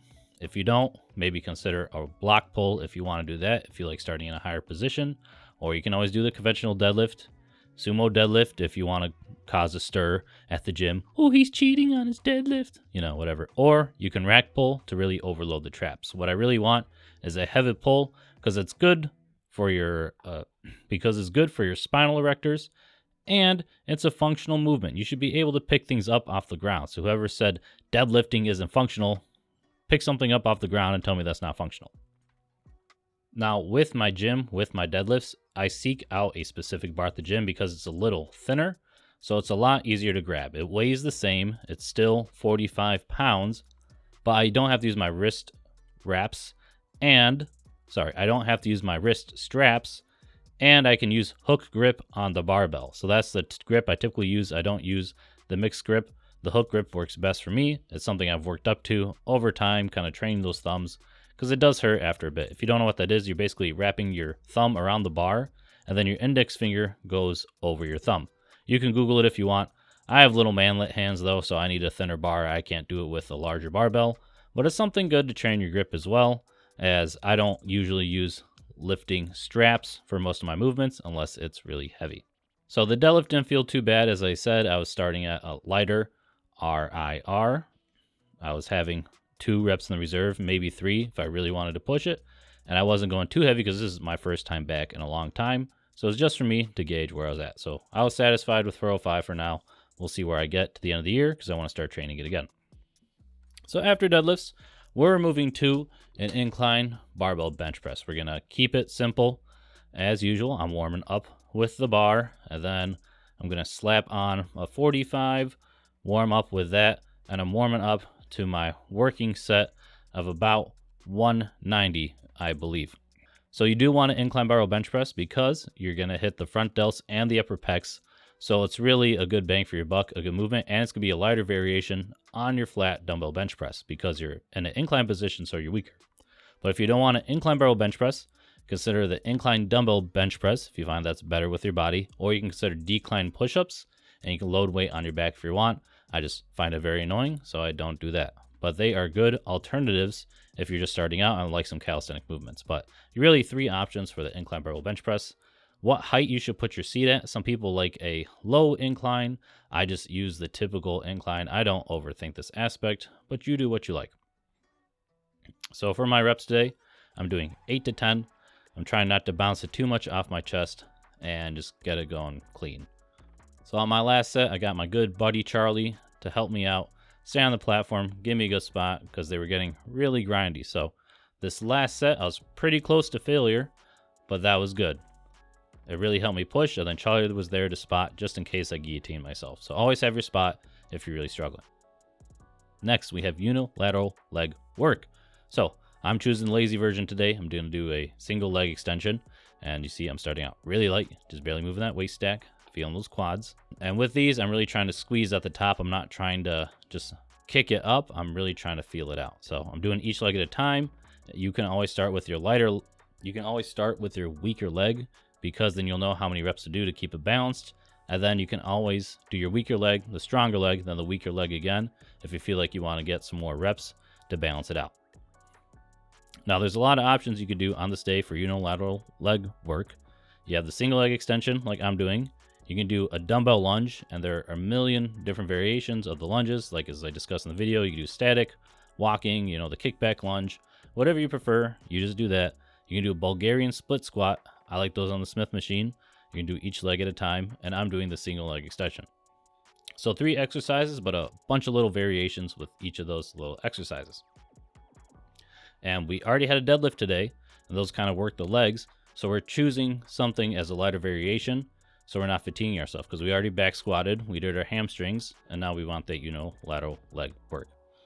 Now with these, you can typically go basically to failure. I mean, you're not going to hurt yourself doing a leg extension. So I'm training with RPE 9 to 10. I maybe have like 1 rep in reserve, but I'm really just trying to go to failure on most of these, trying to get that extra rep for my workout logger. Nothing complicated, just good old simple training. So we have a silly superset, not triceps and biceps as usual. Today we're doing triceps and rear delts. You know why? Because both cable machines were open and this was an anomaly, so I figured I might as well superset it in so I don't have to wait for the cable machine to come in. So I'm doing a overhead cable tricep extension, and I like my butt on the pole. When I find I'm like, a lot of people put the cable at the bottom, then they stand up and do it that way.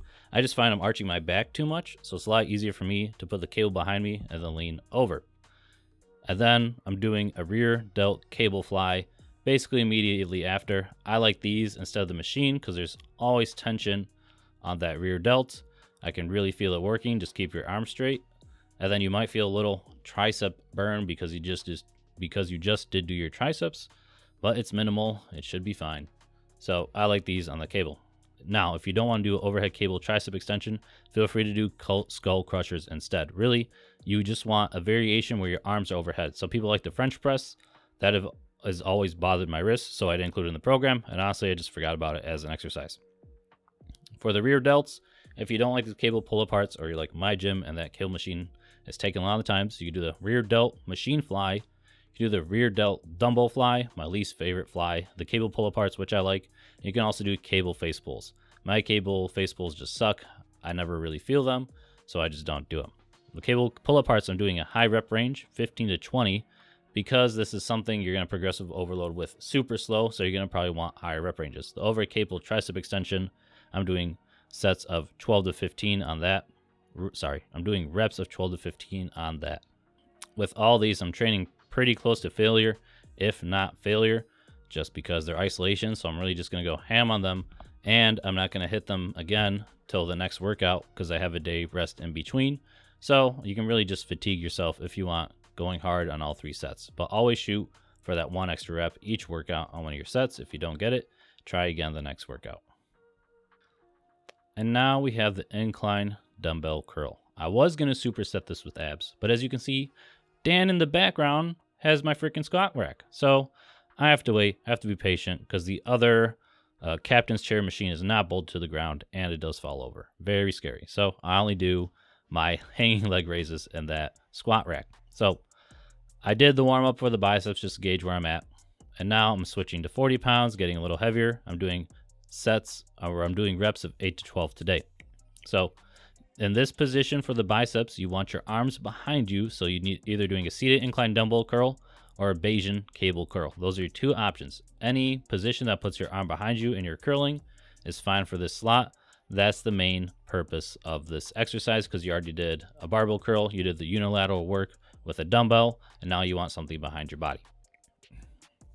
Now this exercise has got some hate from other people on the internet, specifically natural hypertrophy. I think it's a great exercise. I've been using it for years. It's good gains. Sure, the resistance curve is a little hard, but boo-hoo is what I say. So Dan finally finished up his squats, so it's time for the hanging leg raises.